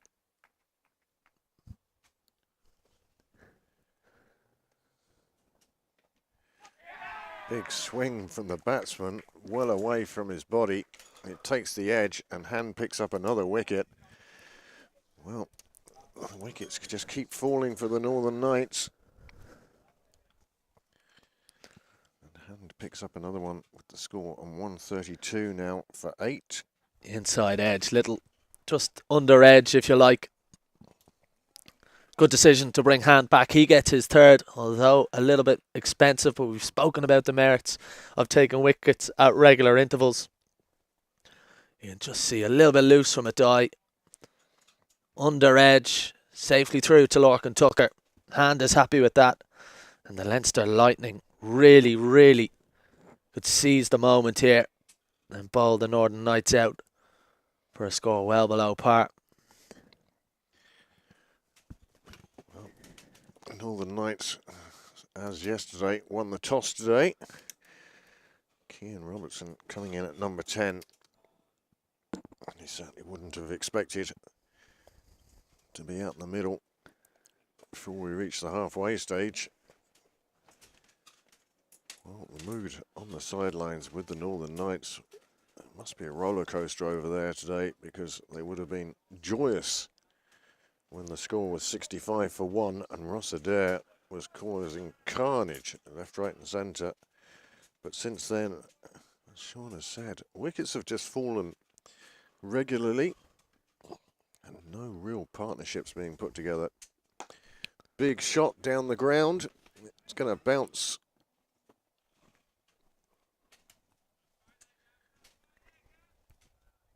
Well, the umpire waiting to decide where it was going to bounce. Well, they're still waiting to see if it's a 6 or a 4. I certainly thought it was a 6. I don't know about you. And Hayden Seaver agrees. He does indeed. Full shot. 6 runs added to the total. I think this is the right way now for the Northern Knights to go about it. I just think try and get as many runs as you can. Certainly for the tail enders. There's no point sitting around for the next 6 or 7 overs trying to just prod your way around. I think with the conditions out here and the quality of the Leinster Lightning bowling attack.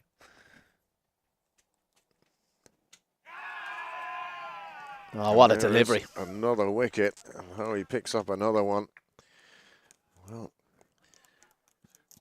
this innings starting, well, it has subsided. 138 for 9, partnership of 6 between those two, and that was just one shot. And another wicket falls. 9 down now with 138 on the board. It's not often that 138 would be enough to win a game. Brilliant bowling from Gavin Hoey.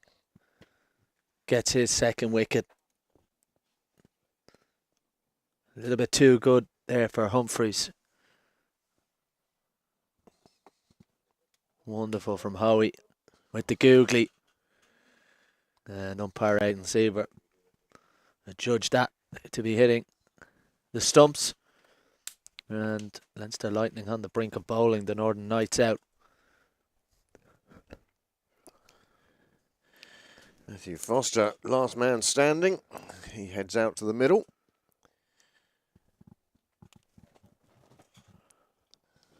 Really, Northern Knights dug themselves a bit of a hole, not only in terms of this game, but even in terms of the title.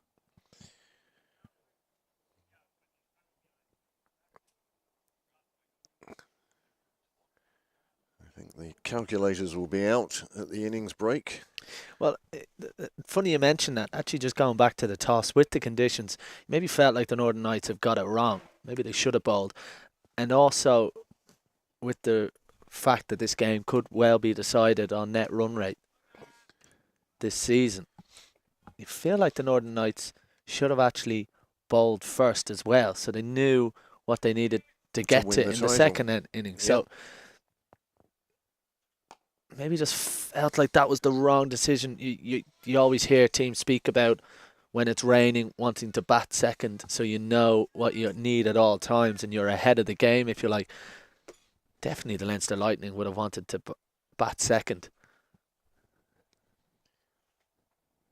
So the game is a little bit more clearer in their eyes as well. You Go back to that famous game, and I'm sure a lot of Irish fans won't want to hear about it, in Bangladesh at the 2014 World Cup when Netherlands trumped Ireland on net run rate with some incredible hitting. Big appeal from Howie. Must have thought it was pad first, and that's a sore one for Willemstad. He did well in terms of not letting the ball through, but that has cracked him right on the kneecap. You could hear that from here, even with the headphones on. That was one that dry mouth and run it off. Oh, you can see Gavin Howie's reaction there. Good over from Howie. Did start with that maximum from Humphreys, but got the wicket. 139 for 9 after 22 overs.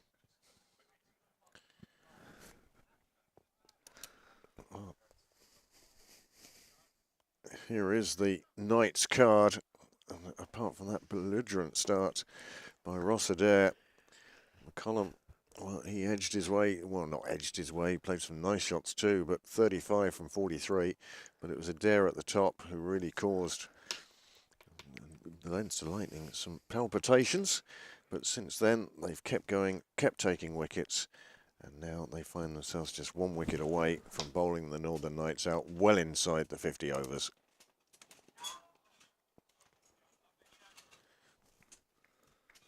Just going back to that game in Sylhet, and the Netherlands knew what they had to do, and they were magnificent. And Ireland probably weren't at their best that day, and I'm sure it's not a good memory for a lot of Irish players who were involved in that. But the Northern Knights could have, in theory, bowled first. Ended up having to chase, something of 250, 300 with the quality in the Leinster Lightning batting lineup. But when the calculators came out at the interval, knew they might need 200 as opposed to the 330, which you could argue makes it a little bit more difficult and puts you under a little bit of pressure, but also you're safe in the knowledge of when you're batting what you need to get. And continuing from the southern end this time. Whereas, well, a bit of yes, no between the batsmen, but plenty of time. No real concern there. Whereas this time round, the Leinster Lightning will go to bat knowing what their target is. Their revised target, if you like, for the calculations. Their target to win the game will be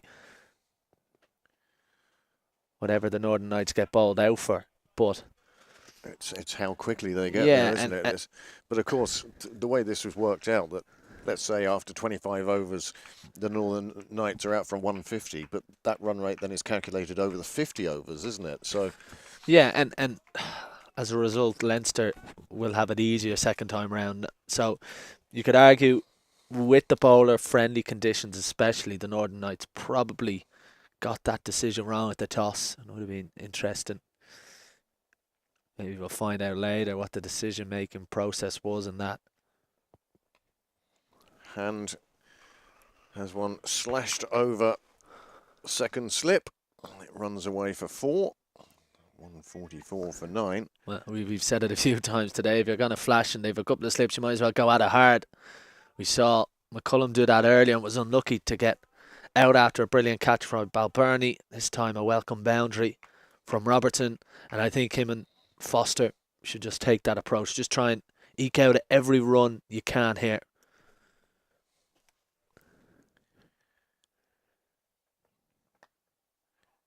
Another one goes over the top of the slip cord and runs away to the boundary, bringing 150 into sight for the Northern Knights. Well, Robertson specialising in the slash over slips, and this time over Tim Tector. That runs away to the boundary. So with 23 overs gone, the score has moved on to 148 for 9. This pair have already eked out 10 runs. How many more can they collect? Hoey then to continue from the northern end. And sometimes in this position, teams speak about tail-enders, just trying to frustrate the opposition and keep them out there for as long as possible.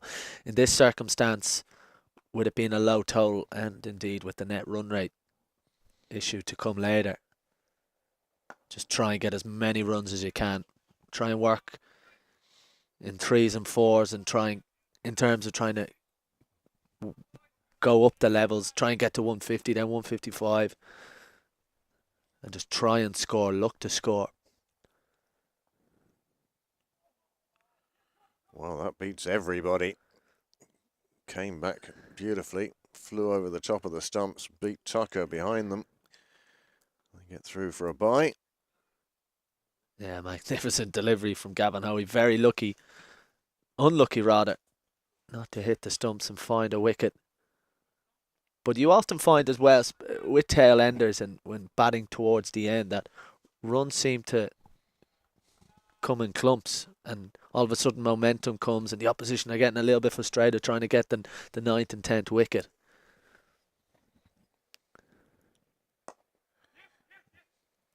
Another single taken, and that's quite sensible. Take what you're given. Another single, and that's 150 up. 23 and a half overs. Run rate, well, very healthy, close enough, 6.4.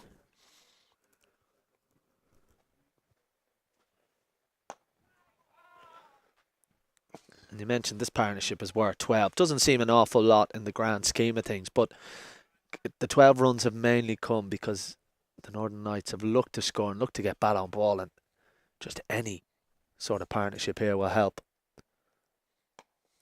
Because when you're up against it as a tail ender in these kind of bowler friendly conditions, if you like, of what we've seen, and you're up against the quality of Gavin Hoey and Fionn Hand, they will eventually bowl a ball that is good enough to get you out.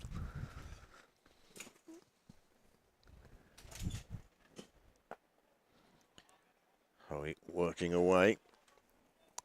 Just the one run off the bat and the one bye, but it has brought up the 150 off 24 overs. Again, every run just adding to the total that the Leinster Lightning A are going to have to get, and B, it's the speed at which they're going to pick those runs up that will determine the destination of the title if the Leinster Lightning were to win today. Of course, still a chance that the Northern Knights will come out and knock over and end up taking the title as a canter. But at the moment, well, the Leinster Lightning in the box seat for this. Certainly this game anyway.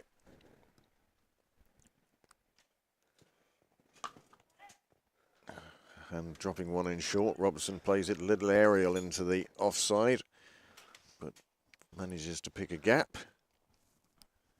They get through for a single. Well, definitely if you're Mark Adair and Matthew Foster, you're looking at these conditions, particularly early on, and thinking, yeah, well, we can trouble that top order of the Leinster Lightning. But I think Leinster will feel like they have enough batting depth to get over the line.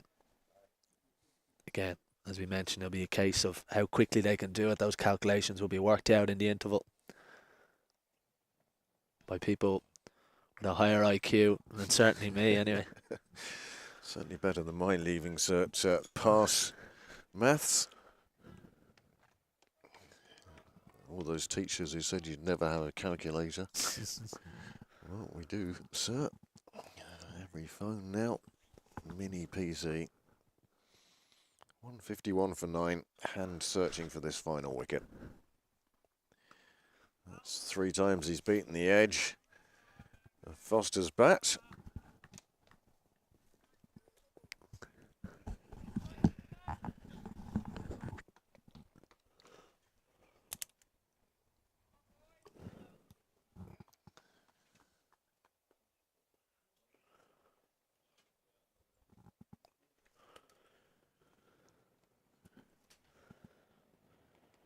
This one more onto the pads. Going to be signalled as leg byes. They will pick up a couple.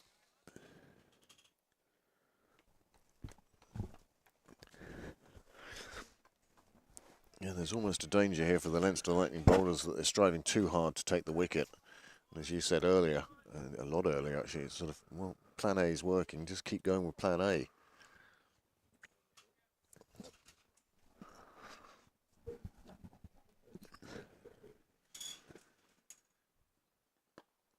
Again, just straying onto the pads. Let's Foster play it out on the leg side. Take the single. Yeah, it's been good from these two so far. They've partnership worth 16. And they're just finding any sort of run they can out there. Fionn Hand, I'm sure, will turn around and say, well, I bowled a couple of deliveries in this over, and indeed the over previous that probably would have got top order batters out with the quality of them. Probably a little bit too good for the tail enders. And there we go.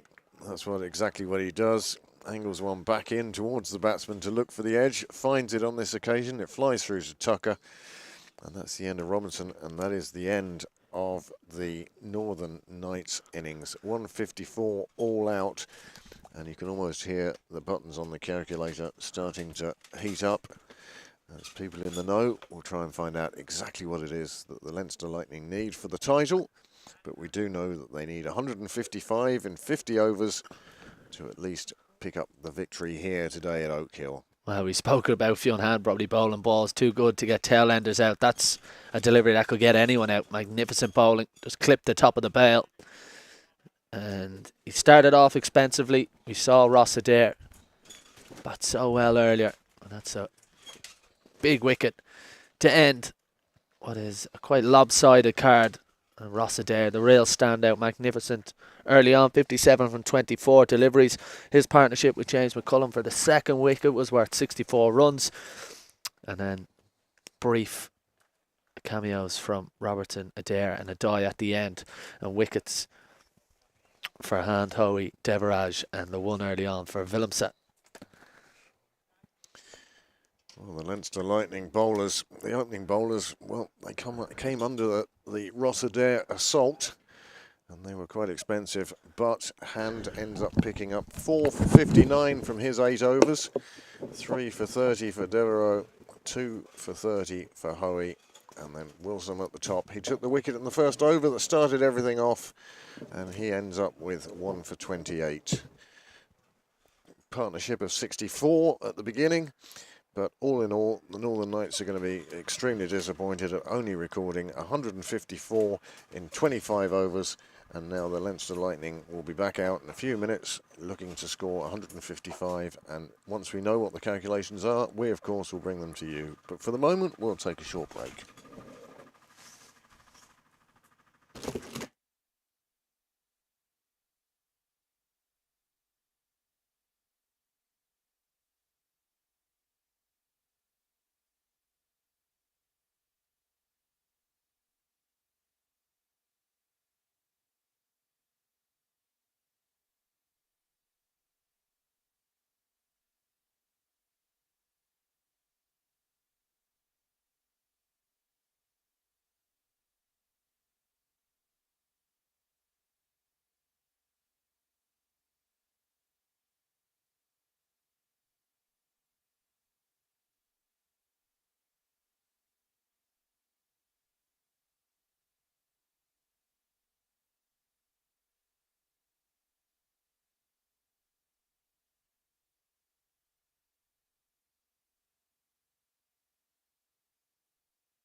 Well, welcome back to Oak Hill on this sunny,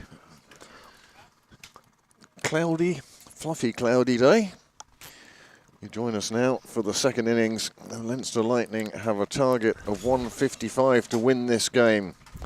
However, in the context of the IP50 competition this year, if they want to take the trophy, Leinster will have to score this 155 runs in 22.2 overs, or 126 deliveries. It's going to be interesting. It's going to be fast and furious. We thought it was fast and furious yesterday with the 20 over. Today, 50 overs. And we'll see how the Leinster Lightning approach this. What do you think, Sean? Hell for leather? Yeah, I do think so. Look, it's 126 deliveries. I'd be approaching as a T20 game. I think it's what they will anyway. So if you're up against 154 in a T20, I don't think you'd be going out too hell for leather early on. I think you'd just be getting a look, and you've got to remember this ball was doing a lot early on. It was difficult bowling conditions. We saw 4 slips at times in the Northern Knights innings. So Mark Adair, who gets us underway, bowling to his test captain, Andrew Balbirnie. yeah, and I think from a Northern Knights point of view, they have to be just taking it again as a T20 game, but understanding that wickets are probably their big go-to here. The more wickets they get, the more pressure, the more that run rate goes up, and they slow the game down as well. So Adair will be hunting for wickets early on. 2 slips in play.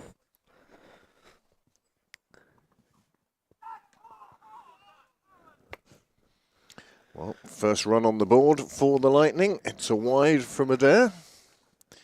Slipping down the leg side.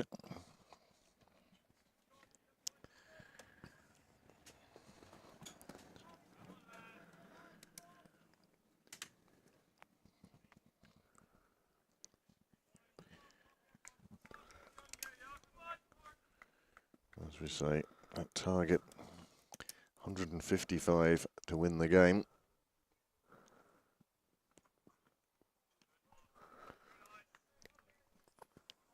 It'll be interesting to see how the Leinster Lightning batsmen approach this. Leader of the Irish attack, Mark Adair, captain of the Northern Knights. He certainly would love to be taking the trophy home this evening to Belfast.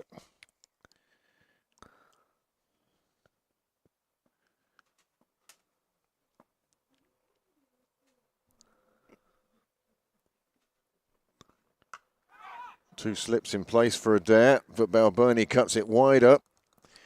Just behind point. The fielder at third can't get there. And it's a boundary for Balbirnie, and he's underway.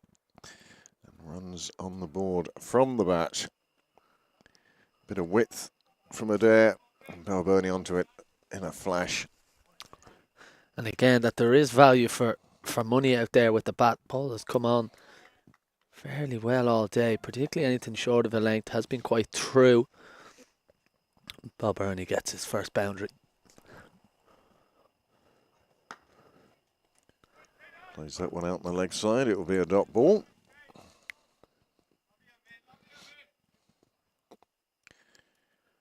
Now you see on your screen the run rate required of 3.04. That is the run rate required to win the game within the 50 overs. But as we say, the destination of the IP50 trophy to be decided today. One of these two teams will be taking that trophy home. But if Leinster want to do it, they've got to do it, reach that target in just 22.2 overs.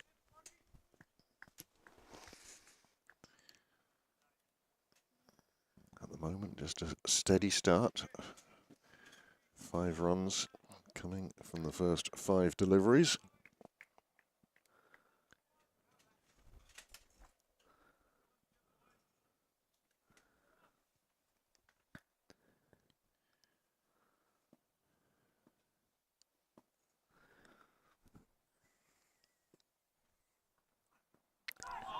Good ball from Adair. Going past the edge of Balbirnie's bat to end the first over. 5 runs on the board, 4 of which came off the bat of Andrew Balbirnie. And the other one was that errant delivery, second one of the over. 5 on the board, so target of 155. And they're up and running. Of course, we saw Jake Egan getting out in the first over of the first innings. No such dramas for the Leinster Lightning as yet. And that will be Tim Tector to face the bowling of Matthew Foster. I think this is quite an interesting battle, particularly from a Leinster Lightning point of view. I think Mark Adair will bowl a number of overs from the southern end, and remember that because Leinster Lightning have to chase this in 22.2 overs, in theory the Northern Knights can bowl 10 overs of Mark Adair in that, because this game is still a 50-over game, but whoever wins this IP50 trophy will depend on the 22.2 overs aspect of it. So I think the Leinster Lightning should try and target Matthew Foster, try and get some boundaries away. Well, that's a straight drive, crashing into the bowler's feet on his follow-through, but it lets Tim Tector get off the mark.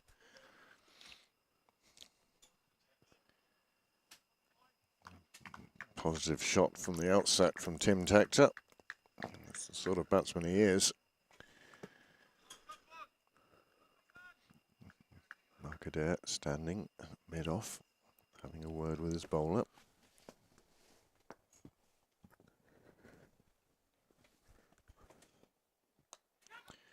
Well, Sean, you said it in the first innings. It's just as true in the second innings. If you're going to flash, flash hard. Yeah, I don't want to repeat myself, but I'm glad you said it, because that's what Andrew Balbirnie does here. Instead of pushing at the ball, he kind of throws the hands at it, and why not? Only one slip in place. Foster under pressure immediately. It was a good delivery, to be fair. Found the outside edge, but concedes a boundary straight away. And I think the Leinster Lightning, as you can see, a second slip goes in place where that ball would have gone. I think Leinster Lightning really should, in these conditions, understand that Mark Adair is going to bowl well from the other end, such as his international class. But I think he could put Foster under pressure here and really try and get some boundaries away. And I think with the experience of Andy Balbirnie, he'll be thinking that with just third man and fine leg out. Pushed away, square out to point where Jake Egan does the fielding.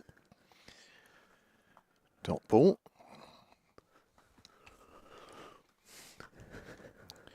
Yeah, it's important for the Leinster Lightning to take advantage of this power play. The first 10 overs, only 2 men outside the circle.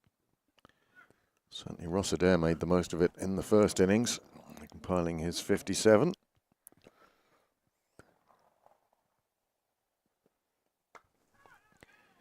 Well, Foster goes a little short.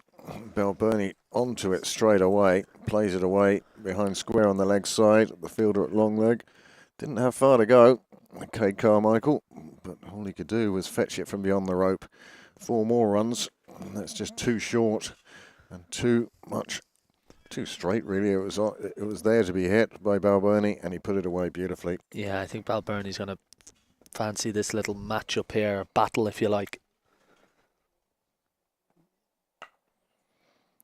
Up on his toes, plays it away on the offside. The fielder can only deflect it. They get through for the single. And what makes the Northern Knights job even that more difficult is that in a T20 game, the first 6 overs, you're only allowed 2 out, and you've got that power play here. You've got an extra 4 overs of 2 fielders outside the ring power play. So it's all really weighted towards the Leinster Lightning getting over the line, chasing 155 inside of 22.2 overs, which would give them the IP50 title. Well, that's 2 overs gone. Score has moved on to 15 without loss. That pretty much is on target with what they need. Balbirnie's moved on to 13, and Tim Tector just that single so far.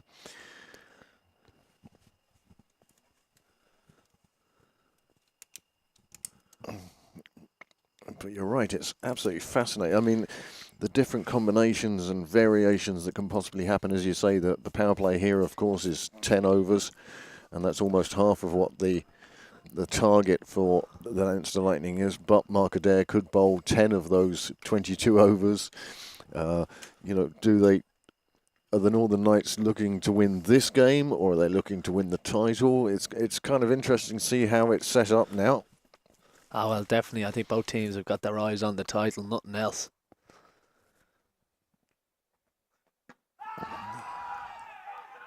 Looked a little bit higher there. Was doing the Stuart Broad celeb appeal. Get an immediate look at this. For me, I thought it was too high. Definitely straight enough. Andy Balbirnie, yeah, definitely too high. Height and possibly going down leg as well. Either way, Azam Ali Beg unmoved. Another run onto the total. And that's probably why I was saying earlier when we were talking about the merits of giving Fionn Hand an extra over and bringing Gavin Hoey early into the attack. And at that time, Hoey's over went for 11. And that's what it never looked like the Northern Knights innings was going to go the 50 overs. So as a captain,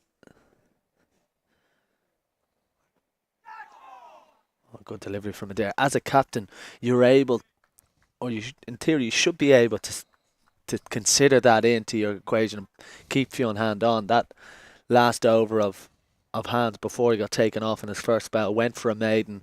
All of a sudden, Hoey came on in difficult conditions for a leg spinner at the time, quite cold and overcast, and bowling to Mark Adair. You bowl a couple of bad deliveries and they go for boundaries.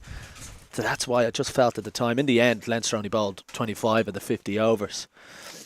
And they were quite lucky in the sense that they only had 3 seamers, and it did feel like they were 1 seamer short. Well, they did in fact only use 4 bowlers in those 25 overs. Had the innings gone on much longer, then Dockrell would have had to find that 5th bowler. But the 4 he used. Williams taking 1 wicket, Hand with 4. Hoey ended up with 2 for 30. Melvin Deverage also picked up 3. Yeah, it was that 12th over at the time when Hoey came on, and credit to Hoey, he came back really well. Got some important wickets. Finished with 2 for 30 from his 7. Driven down the ground by Tector, picked up by the fielder. Throw at the stumps, and that may be an ill-judged single, but they got home safely on this occasion. You can see here, Tector straight away was looking for it, but a direct hit, and he'd have been in big trouble. Gets away with that one. But I'm sure George Dockrell, the Leinster Lightning skipper, will look at it and think, well, we bowled them out in 25 overs for 154, job done. And I don't think anyone can dispute that, but I feel certainly it's worth a point worth making, rather. That often, just think it's a trend that you don't give your opening bowler that extra over.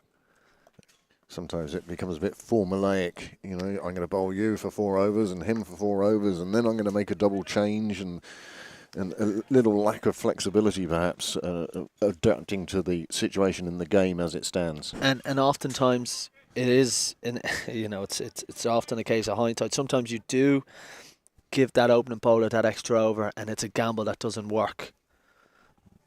But I thought today in these conditions, maybe it could have been the case. We're going to see a change in the field.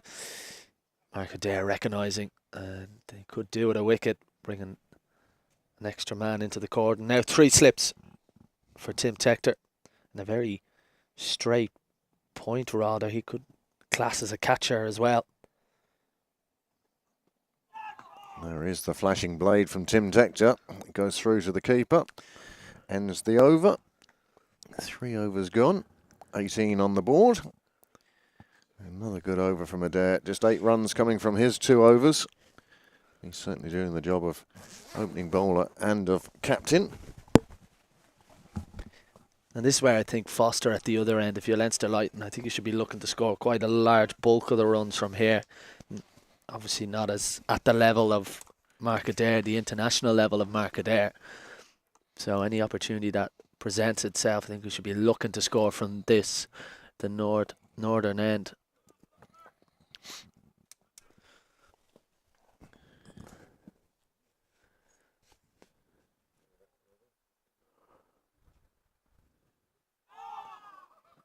Another one just going past the edge of Balboni's bat. The slips.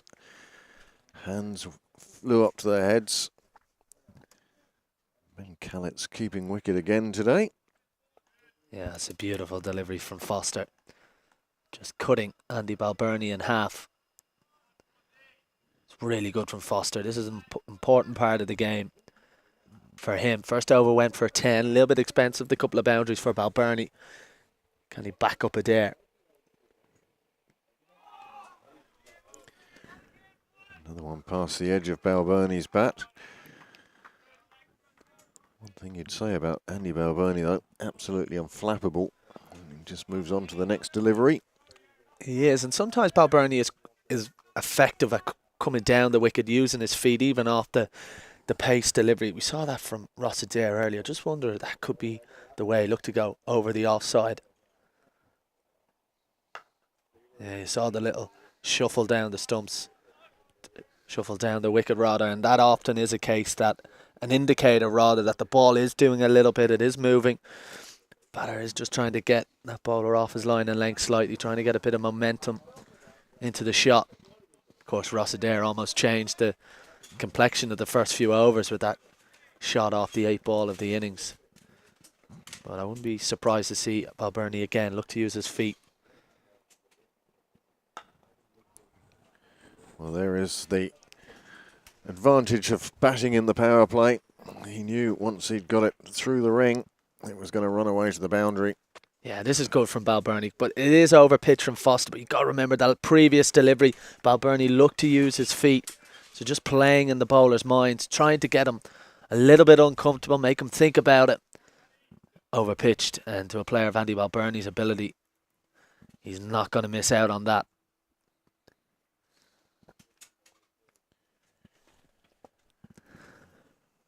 22 without loss after that boundary.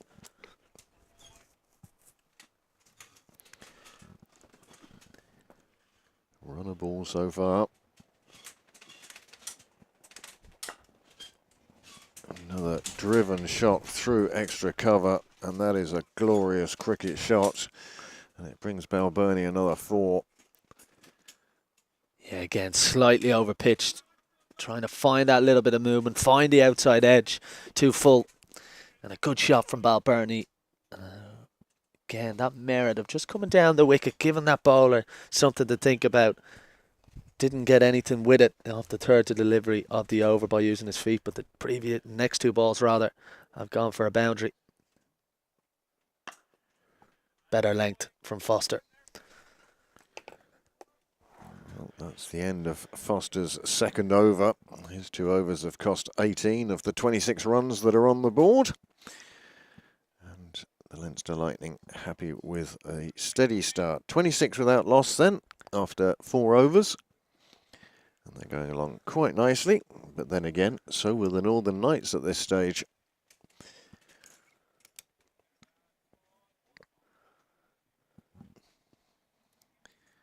Adair, the skipper, will continue from the Arklow end. 3 slips in place for him, just those 2 fielders on the leg side. And just Neil Rock down at third is the only man outside the circle on the offside.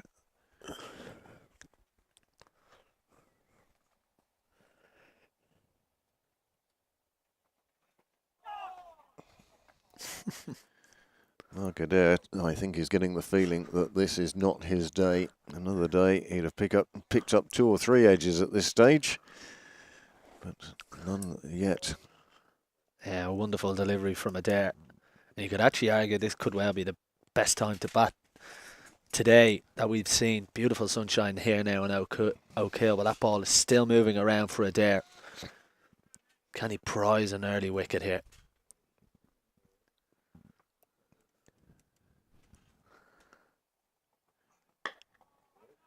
Tector playing this one down the pitch, not finding the middle of the bat. No timing in the shot means that it's easy enough for mid-off just to come in and collect that one.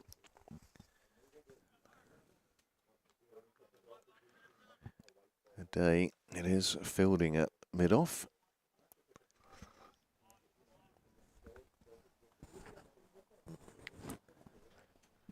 3 slips in place.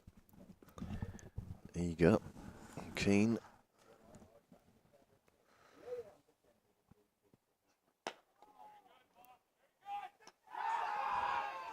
And he's out. That is a marvellous, marvellous piece of work by Mark Adair. Tim Tector playing the ball out back towards the batsman, back towards the bowler. He picked it up and threw down the stumps, and Tector was short of his ground. Well, we saw Adair nearly run out in a sort of similar almost situation, but here it was.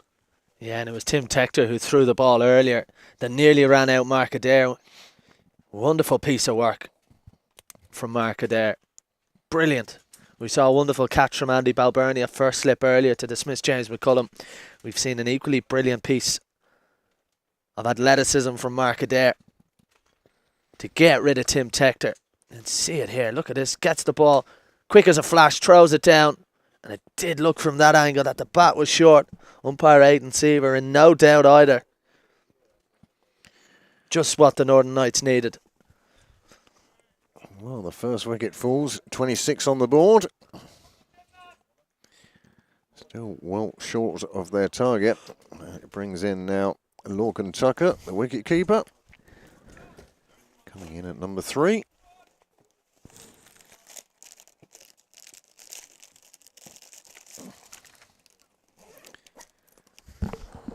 Tucker only got 8 yesterday. We'll be looking to improve on that today. Mark Adair, if he doesn't do it with his bowling, he does it with his fielding. Makes the breakthrough. First wicket down then, in this, the 5th over.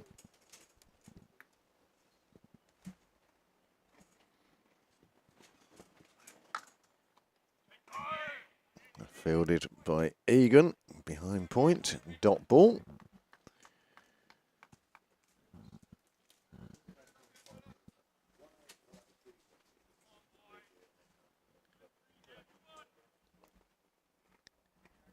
We've been talking about the Leinster Lightning needing to get this in 22.2 overs.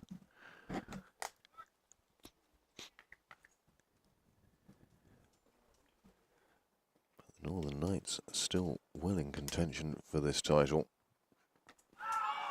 Tucker taking a step down the crease, getting one to squeeze out on the leg side.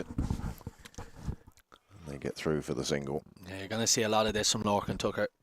Loves to use his feet, particularly early in an innings.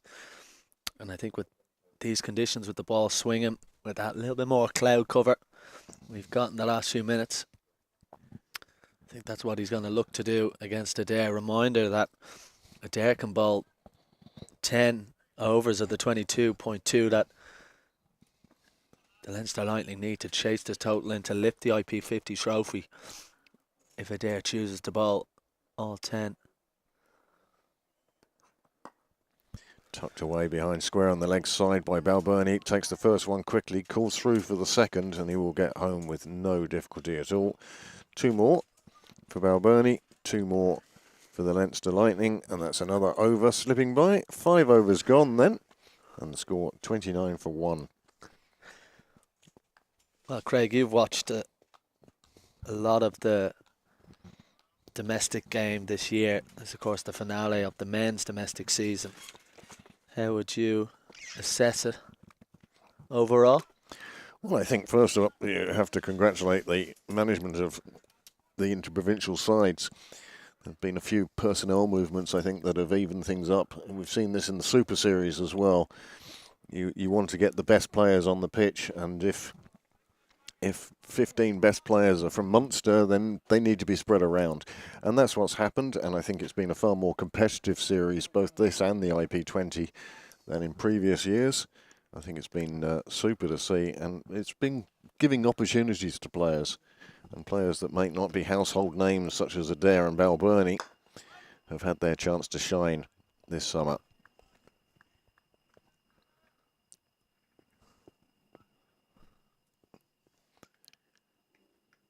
I mean, when it comes to the IP20, I think Leinster Lightning have won 8 out of 13.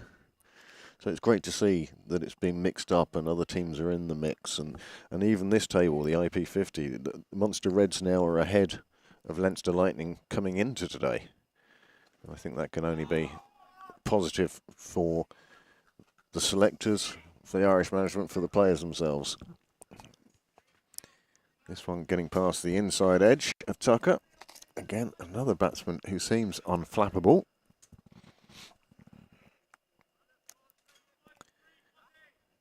I think the interesting part with if you just look at the IP game, the interprovincial game in the men's side,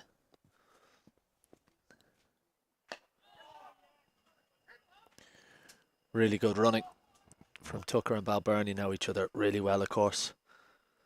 What I would say is that there's certain sort of metrics that I think if you were to look at this from an administration point of view with the IP game, and you got to see how many boxes is it ticking.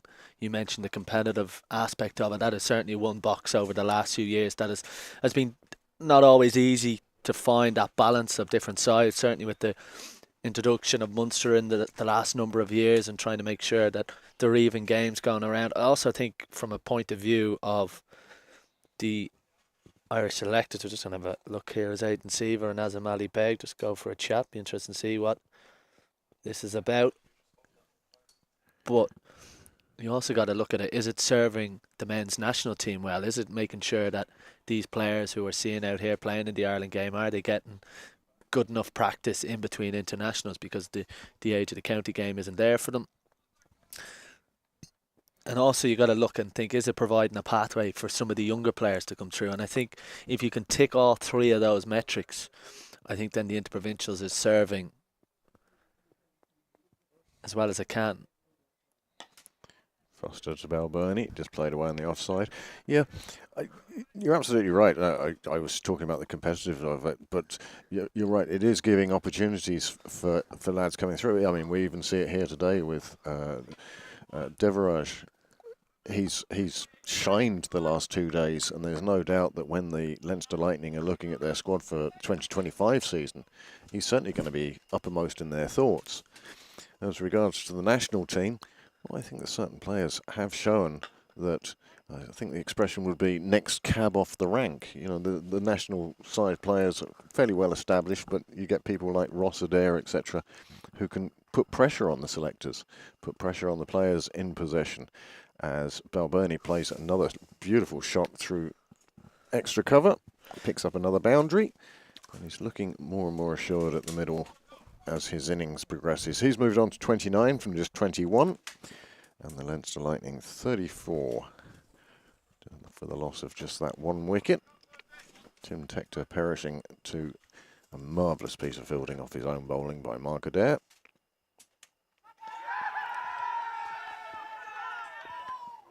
Well, a massive appeal from the Northern Knights is met by a wide signal from the umpire, and that certainly curtails the enjoyment of the Northern Knights.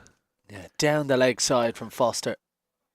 Well, there's certainly no pad involved, so hard to hear from our position if there was a noise. Certainly the Northern Knights felt like there was one. Andy Balbirnie unmoved, and Aidan Seaver judging that to be a wide.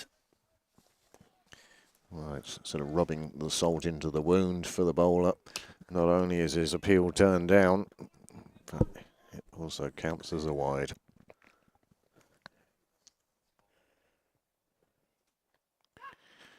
Wow. Riding one's luck. Certainly, sometimes you're better off being a lucky batsman than a good batsman. This one.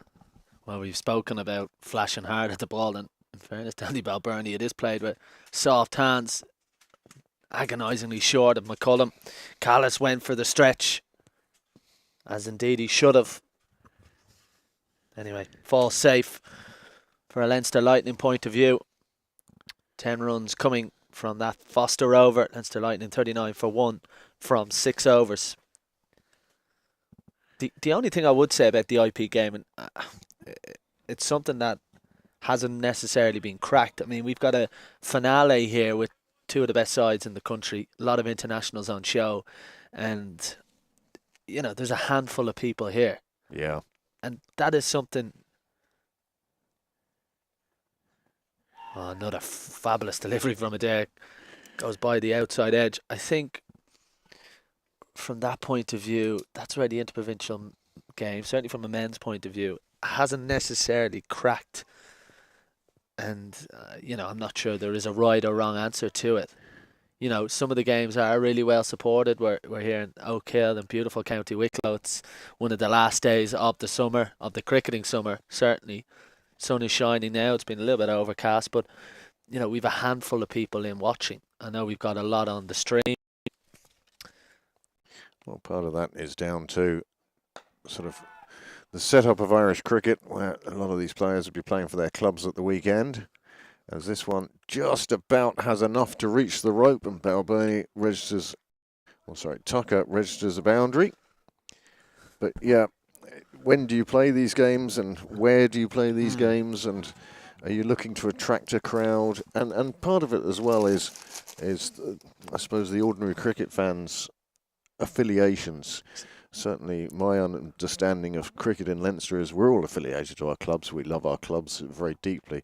But when it comes to that Leinster move, unlike the rugby, where all the fans seem to be going to Leinster games and the club game itself is lacking the spectators, it's sort of the opposite in cricket. There's no sort of great love for the Leinster Lightning as yet. I mean, it's still in its these interprovincials. Another big appeal. Again, that one looks like a little bit high. I'll get a good look at this again, but it's air. Showing his quality here. Just cramping Tucker for a bit of room. Again, looks to be quite high. Similar to that LBW appeal earlier for Balbirnie. They took the single well. Again, that's sort of the alertness to the game situation around you. Whilst all the fielders are jumping up and down, the batsmen, well, they're taking advantage just to swap ends. Brings Balbirnie back on strike. Striking at 150 at the moment. But doing so without the outright aggression that Ross Adair had earlier. But again, he's just going about his business. Super piece of work. Ben Callett's behind the stumps, preventing any runs there.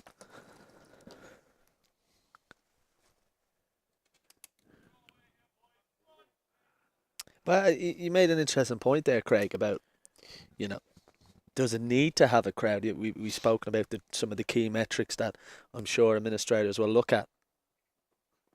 Short ball and played into the offside well by Balbirnie. And that's going to slowly trickle to the fence. Another fine shot. He is judging that distance to the boundary almost perfectly. Certainly not wasting any energy by pushing it harder. Another 4 for Balbirnie. I mean, for instance, if we're going to play midweek IP games, would Leinster be better off basing them in College Park? Where at least you get people walking through and the players feel like they're playing in front of a crowd. Because certainly from my experience in that, I haven't been at too many of the interprovincial men's games this year. But sort of watching from afar and in previous years, as we see the end of that over, and that over goes for 9. Leinster Lightning 48 for 1 after 7. Certainly from my point of view, you made a good point there. I think when you're a player and you're playing in an environment and it's at a certain level and you've got it on live streaming and it's, the next step in theory is international cricket. When you are playing a game and there isn't a lot of people there and it can be quite flat, whereas you go to lots of club games up and down the island, you go to the northwest, into the NCU, into the Challenge Cup there, and the big finals around the grounds on this island. They're big occasions, and even though it's not quite necessarily at this level, certainly that feeling around the ground as Foster continues to bowl his fourth, they sort of heighten those experiences in those games.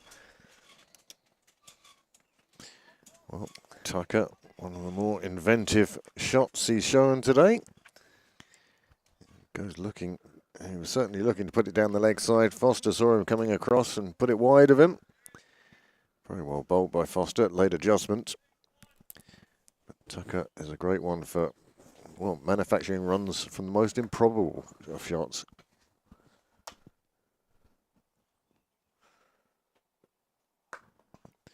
Well, just a bit short, but there is cover out there for him. Square of the wicket on the leg side, just a single for Tucker.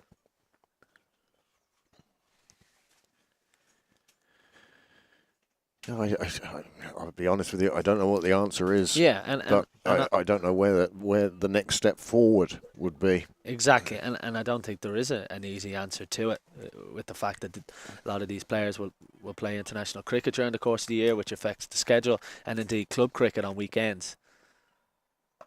But I just think that, it for the the IP season as a whole to continue to grow, I definitely think it has to find a way of trying to engage more people down, and whether it's this is a kind of unofficial final, if you like, it's the final game. And that's a lovely shot, quite deliberately played to the gap behind point and slip, and it runs away for another boundary, and suddenly Foster's over becomes an expensive one with 2 boundaries from the final 2 balls. Really good from Balbirnie. Just clears that left leg, guides the ball down to third, the vacant third man area. Ends the over with 2 boundaries. We spoke about how Foster's spell would be important. It's gone at almost tens. Leinster Lightning 59 for 1 after 8.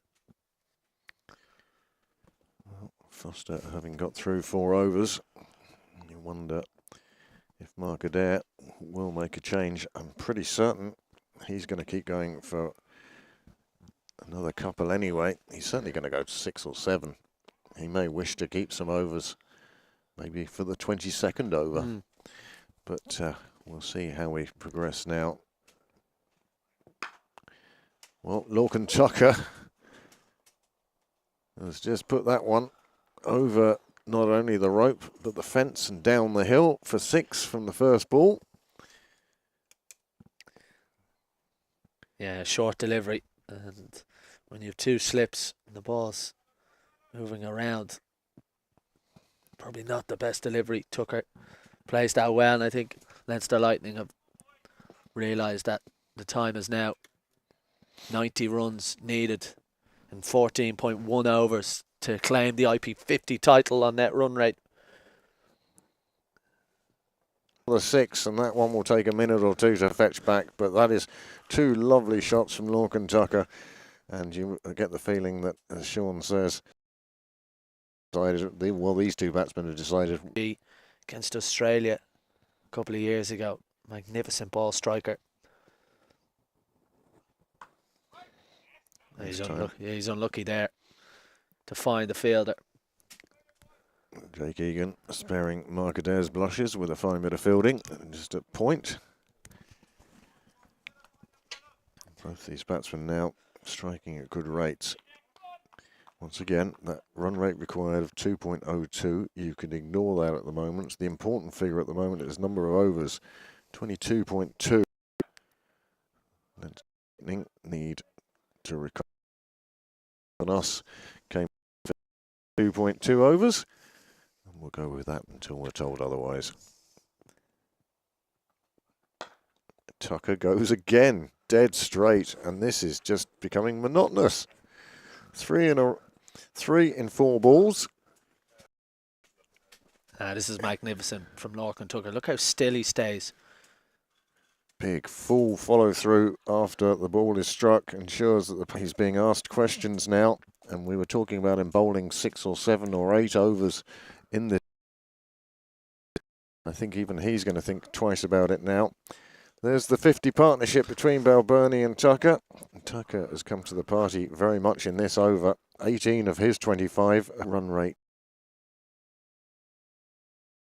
0.8. Mood. I think George Dockel's quite similar to Lorcan Tucker. They're both at their best when they're hitting it dead straight down the ground. Go back to one of the great white ball batters in recent years with Kieran Pollard. He used to just hit the ball dead straight. Often teams would have a man down there. Brilliant from Tucker. Another big swing of the bat from Tucker. He misses on this occasion. Mark Adair, it'll be a long time since he's seen figures of 0 for 37 off 5. And bowled as well as he has at times. He's bowled quite wonderfully, particularly early on in helpful bowling conditions, it has to be said. Well, now up against Lorcan Tucker on a wicket that has played quite true. The ball has come onto the back quite well today. And Tucker showing that. Oh, he'd only conceded 19 in his previous 4. But Lorcan Tucker, well, he hit the destruct button there. 3 straight sixes. And that makes a big difference. 78 for 1 then, after 9 overs. And you would feel that the Leinster Lightning, well, they're certainly in control of the game. The question is, they have 13 overs in which to get the remaining runs. They're over halfway. And it's only taken them 9 overs to get to halfway. And we indeed are going to see a bowling change. No surprise there. Matthew Humphries to join the attack. My co-commentator Stephen Arkin, big fan of Matthew Humphries, coming into the attack within the power play. And that's unusual. You get the feeling that Mark Adair's hand has been forced, rather, by the batting of these two. They have put on 50 together, 52 together now. And it will be Lorcan Tucker who will face Matthew Humphries as the Northern Knights looks for what would be a vital breakthrough.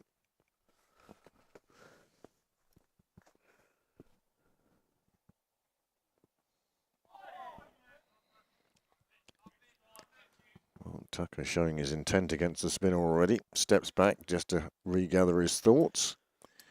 Andrew Balbirnie in his standing rounder the roadworks pose. Yeah, I like this from Humphries. Bringing up long off into the ring. Tempting Tucker. Well, consider him tempted as he hoiks that one over the leg side for a maximum. And straight away, a change in the field as Cade Carmichael heads out on the offside. Yeah, almost trying to play with Lorcan Tucker's ego there. Wonderful shot. Again, quality of the ball striking. Flies all the way for 6. He's moved on to 32 now from 18. 24 of those have come in his last 6 deliveries.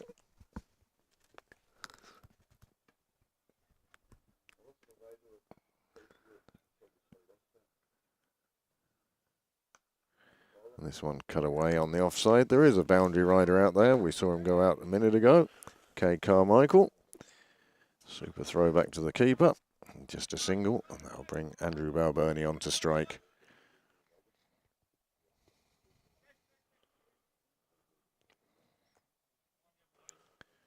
So just 70 runs required now. Oh, just wide of the diving McCullum on the infield. There was a strangled cry of catch. It was a bit wide for him. And Balbirnie gets through for the single. That takes him on to 48. Well, that was definitely the arm ball from Humphries. You could actually see Balbirnie just say that to Lorcan Tucker, just to watch out for it.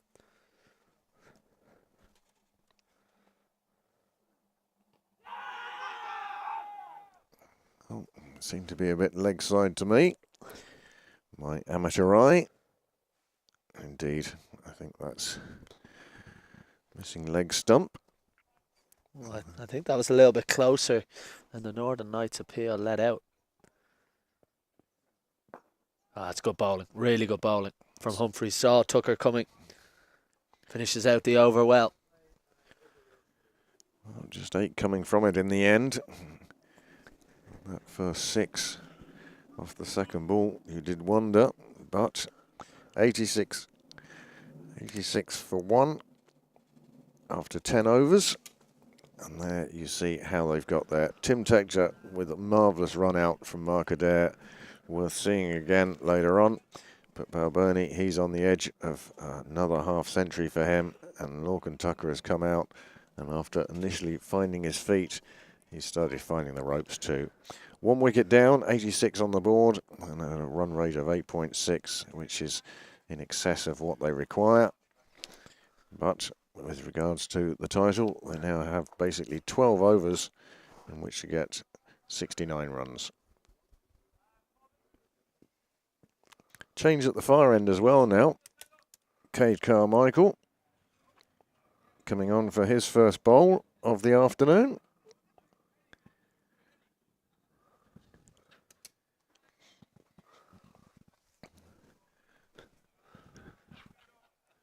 One, two, three, four men outside the circle, dotted around the ground.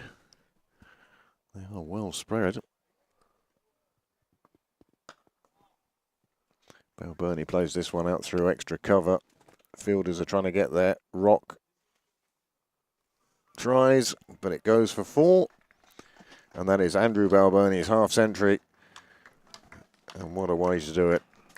Beautiful shot through the covers. We've seen outright aggression and some beautiful shots from Andrew. And this one just doing enough to get past the dive of Neil Rock. 52 of 31 deliveries.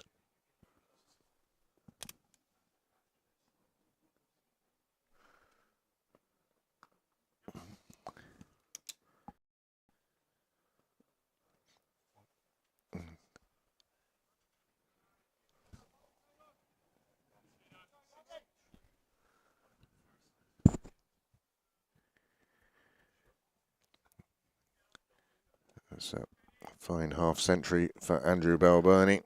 53 from just 32 deliveries. Lachlan Tucker now, he's on 33. He's facing the bowling of Cade Carmichael.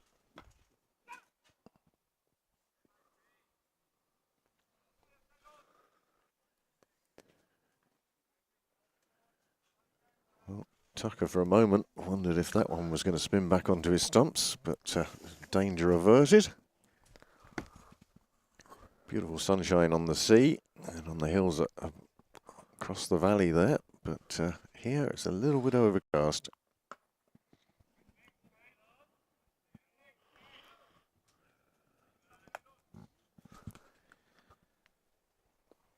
Carmichael easing into his over now. Boundary from the first delivery, but since then just one off the bat.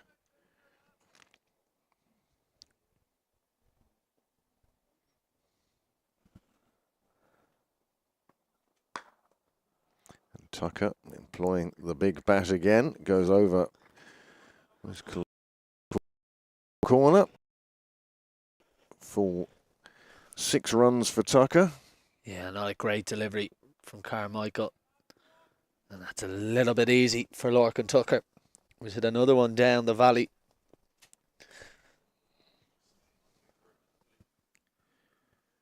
Well, they're going to be a while fetching that one back. We just see the head of the fielder appearing. It's quite a steep bank there. It's not an easy one to climb back up. I'm surprised someone hasn't had the job of sitting down there and fetching a few balls, because I tell you what, if I was fielding along on, I want to be going down there. I'd have the 12th or 13th man down there, positioned perfectly. This time Tucker with a straight bat. Balbirnie offers him the single. He takes it. Another one onto the board. 98 for 1. That's 11 overs gone now. Halfway through the target of 22.2 overs. They're certainly past halfway with the runs, and just that one wicket down.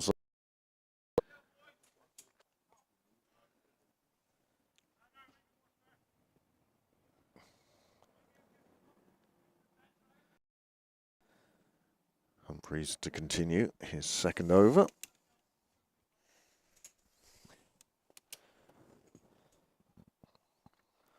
And again, long off has come into the circle. In fact, long off has gone to long on, and mid on has gone to mid off. One in, one out. Again, another single taken. This is good from the Leinster Lightning. They turning dot balls into ones. It's the destructive nature of some of this batting that really has powered 100. 35. Well, the next best score was Markadaire's 14. And that really wasn't good enough. All out. 25 overs.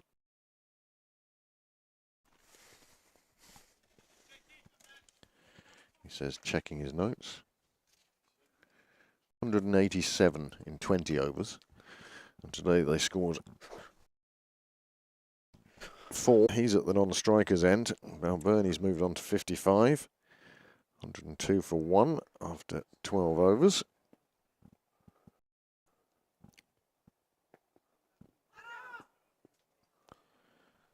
This time only the bowler going uphill as Balbirnie went down on one knee and attempted to play it over to the leg side. Discussion between bowler and umpire as to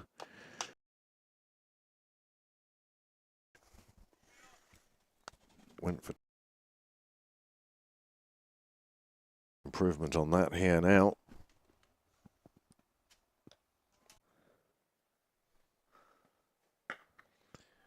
Balbirnie this time gets one particularly fond of and hoiks it again over the rope. Another 6 runs, super shot. He's onto it so quickly on length, pulls it around. And another one, well, the valley not quite as deep there, bit easier. And as you say, Northern Knights have somebody in a high vis, 12th and 13th man. They could be on fetching duty. I think they're just doing a lap, but at this stage, they could find themselves up and down that.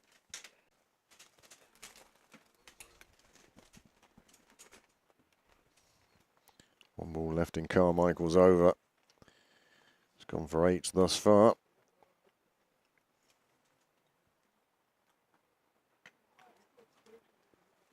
And again, the inventiveness of Tucker. He backed himself into a corner there, really. Carmichael did well.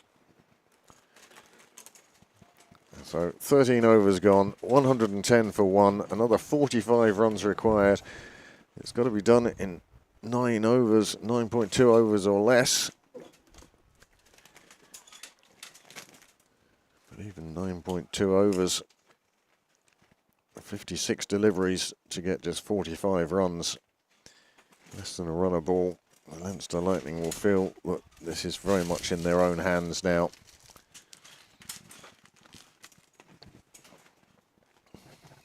These two came together at the fall of the first wicket, which was 26 for 1 when Tim Tector departed.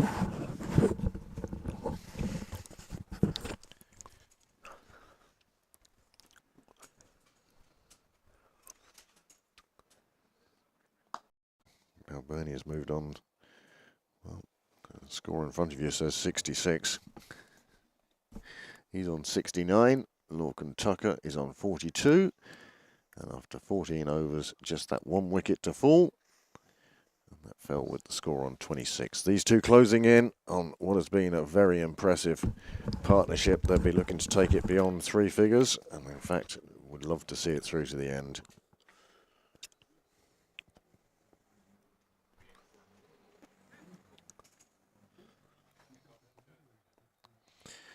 Change of bowling now.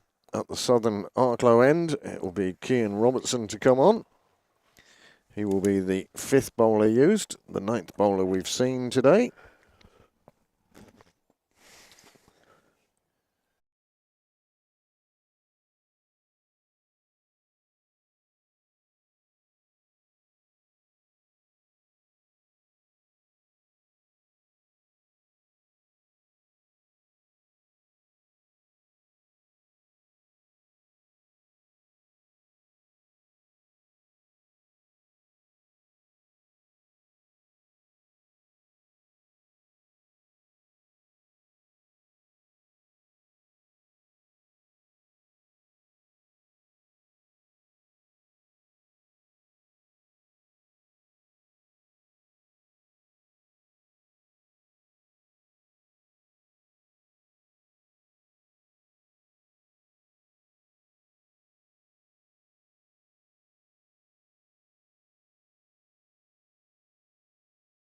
Not impressed with the shot.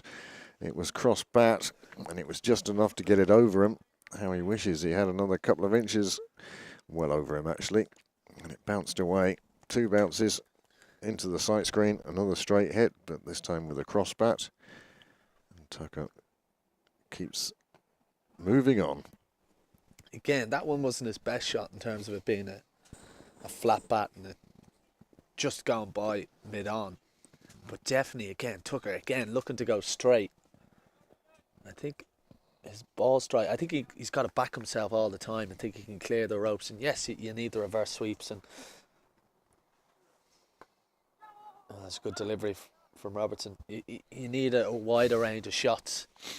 But when you're that good, when you're that talented, and you're able to hit the ball that powerfully straight, I think you want to see more and more of it. Such a special player to watch. I think part of the joy of Lorcan Tucker is that he isn't over-muscled. He's not muscle-bound. And a lot of his shots are the timing of them. And it's beautiful timing together with the strength he does have that enable him to clear the ropes so regularly and so straight. Well, Humphries to continue.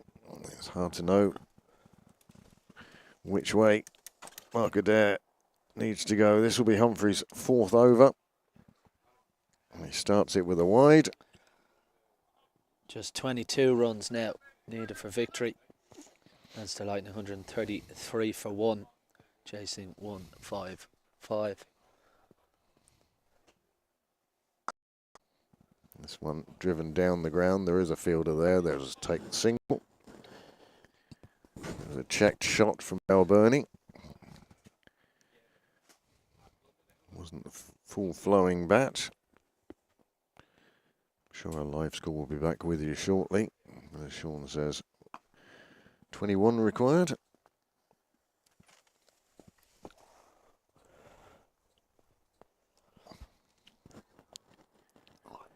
And you do get the feeling it's just a little dead in the field now. Only 1 wicket to fall so far in this innings.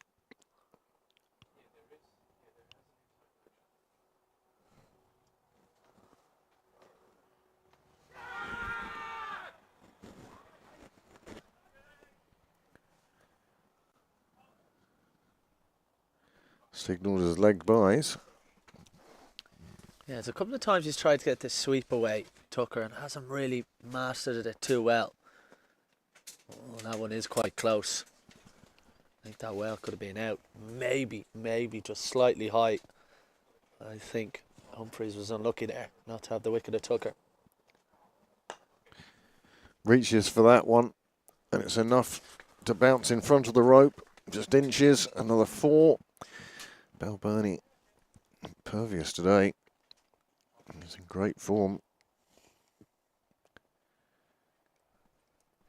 Fetching that one and dragging it across to the leg side. And it pitched, well, a matter of inches short of the rope, but another 4 onto the total.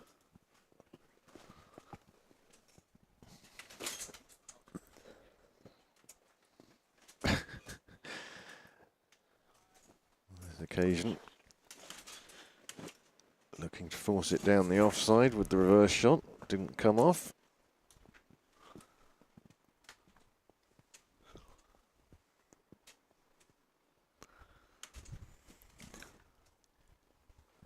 And that's the end of the over. The Leinster Lightning now. Well, 139 for 1. 16 overs gone. Humphries' 4 overs have cost 25. No wickets for him. The only wicket to have fallen was to an amazing run out from Mark Adair. No doubt will make the highlights real. But at the moment, since Tim Tector departed with the score on 26, these two have put on 113 for the second wicket. Balbirnie are now on 74. Tucker on 56. They're scoring at just about 8.7 and over. Just 16 runs required now. And they have plenty of time to get those in.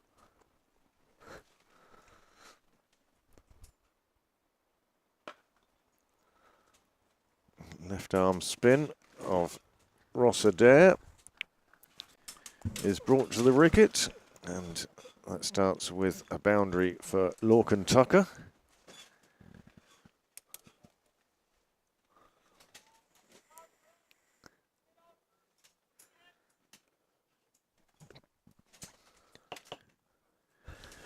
And it's almost a concession here from the Northern Knights. And I think they just want to get back up the M1. Forget about today. I think so. It has been a masterclass from, oh my goodness, there's everything going on out there. Masterclass from Balbirnie and Tucker, but that wasn't a lesson anyone particularly wants to learn. The drop catch, the attempted run out at both ends. Well, I think that sums up the afternoon for the Northern Knights. Just not quite at the races and haven't given a best account of themselves. Tucker goes big on the leg side this time. Fielder coming round to it, won't make it before it reaches turf. And they get through for another couple. And just 7 runs required now.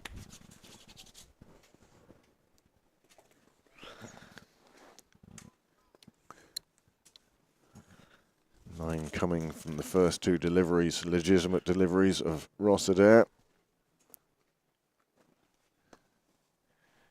Tucker just pushing it round on the leg side. Carmichael chases down and does the fielding, but they get back for a second.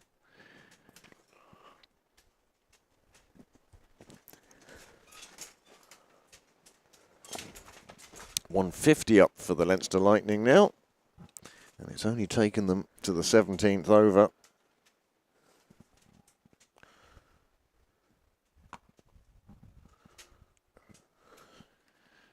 This time, one along the carpet.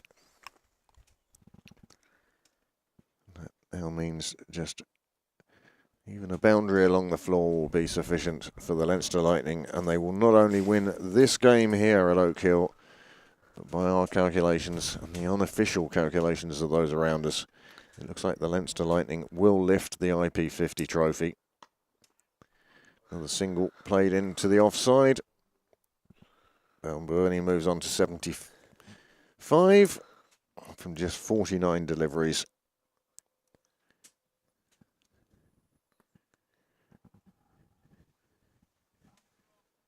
Well, the first innings only took 25 overs.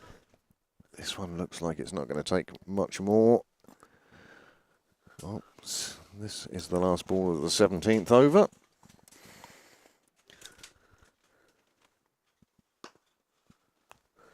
Again, single taken to the fielder on the boundary. So with 17 overs gone, the score has moved on to 153 for 1. And the Leinster Lightning are now 1 behind the target set by the Northern Knights. And have got there sufficiently quickly that, well, it looks like on net run rate, in fact, I must check the competition rules.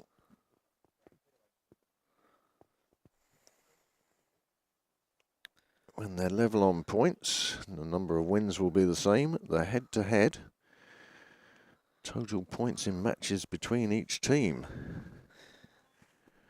Well, I think that puts Leinster ahead. The first game played between these two was won by the Northwest by 8 wickets. I don't know if they picked up a bonus point there. But Leinster certainly will here. Net run rate is actually the 5th in the list of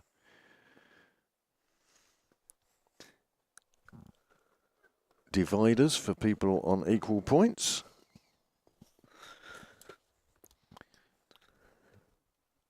But I think this win will trump the Northern Knights win back in June.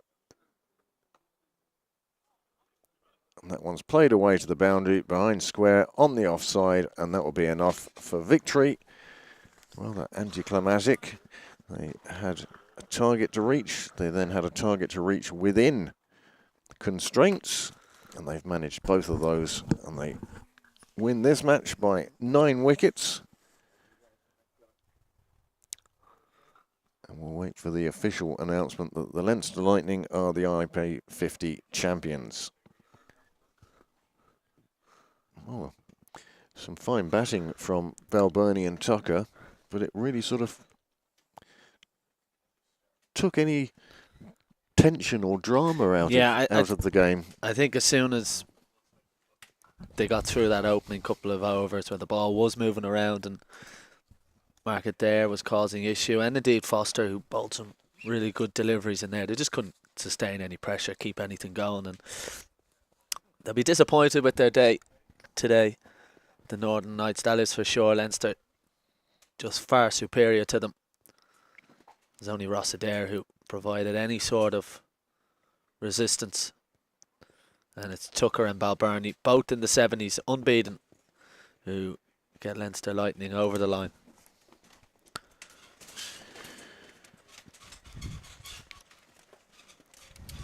Well, indeed, both batsmen doing exceptionally well. Balbirnie facing 49 deliveries for his 75, and Tucker facing 48 deliveries for his 72. Tim Tector, as I say, he was the unfortunate victim as Mark Adair produced a stunning piece of fielding to run him out. But 157 for 1 in 17.3 overs. Well, we said they had 126 deliveries in which to reach the target. They did so with 20 deliveries to spare. And that is an impressive performance, an impressive batting by both Balbirnie and Tucker.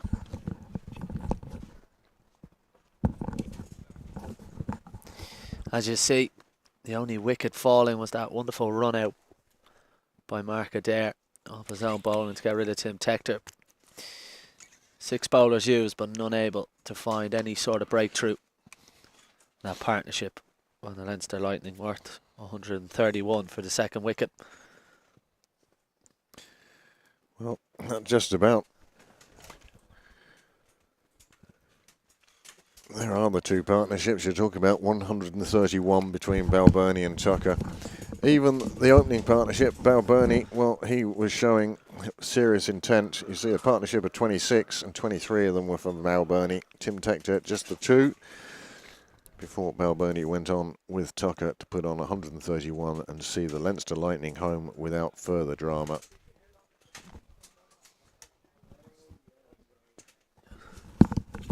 So there is the match summary. The Northern Knights, they won the toss and decided to bat. Ross Adair, well, to say he was aggressive at the start would be putting it mildly. 57 from 24 for him, but after that, well, nobody else really stuck around, and they ended up with a total of 154, all out in 25 overs, which in a 50-over game, well, it's not really enough. The Lightning then knew what their target was, 155 and 50 overs to win the game, or 155 in less than 23 overs in which to take the title. They've managed both. Balbirnie scoring a beautiful 75 not out from just 49 deliveries, and Lorcan Tucker 72 not out from 48 deliveries, and they saw the Leinster Lightning home to 157 for 1. That concludes the IP50 tournament for 2024. Many thanks to all 4 teams for providing us with super entertainment throughout the summer. We hope you'll join us again in 2025 when we'll do it all again. But until then, many thanks to Sean Hussey and the crew from HPV, and thank you very much for the 2024 season. We'll see you again soon. Thank you.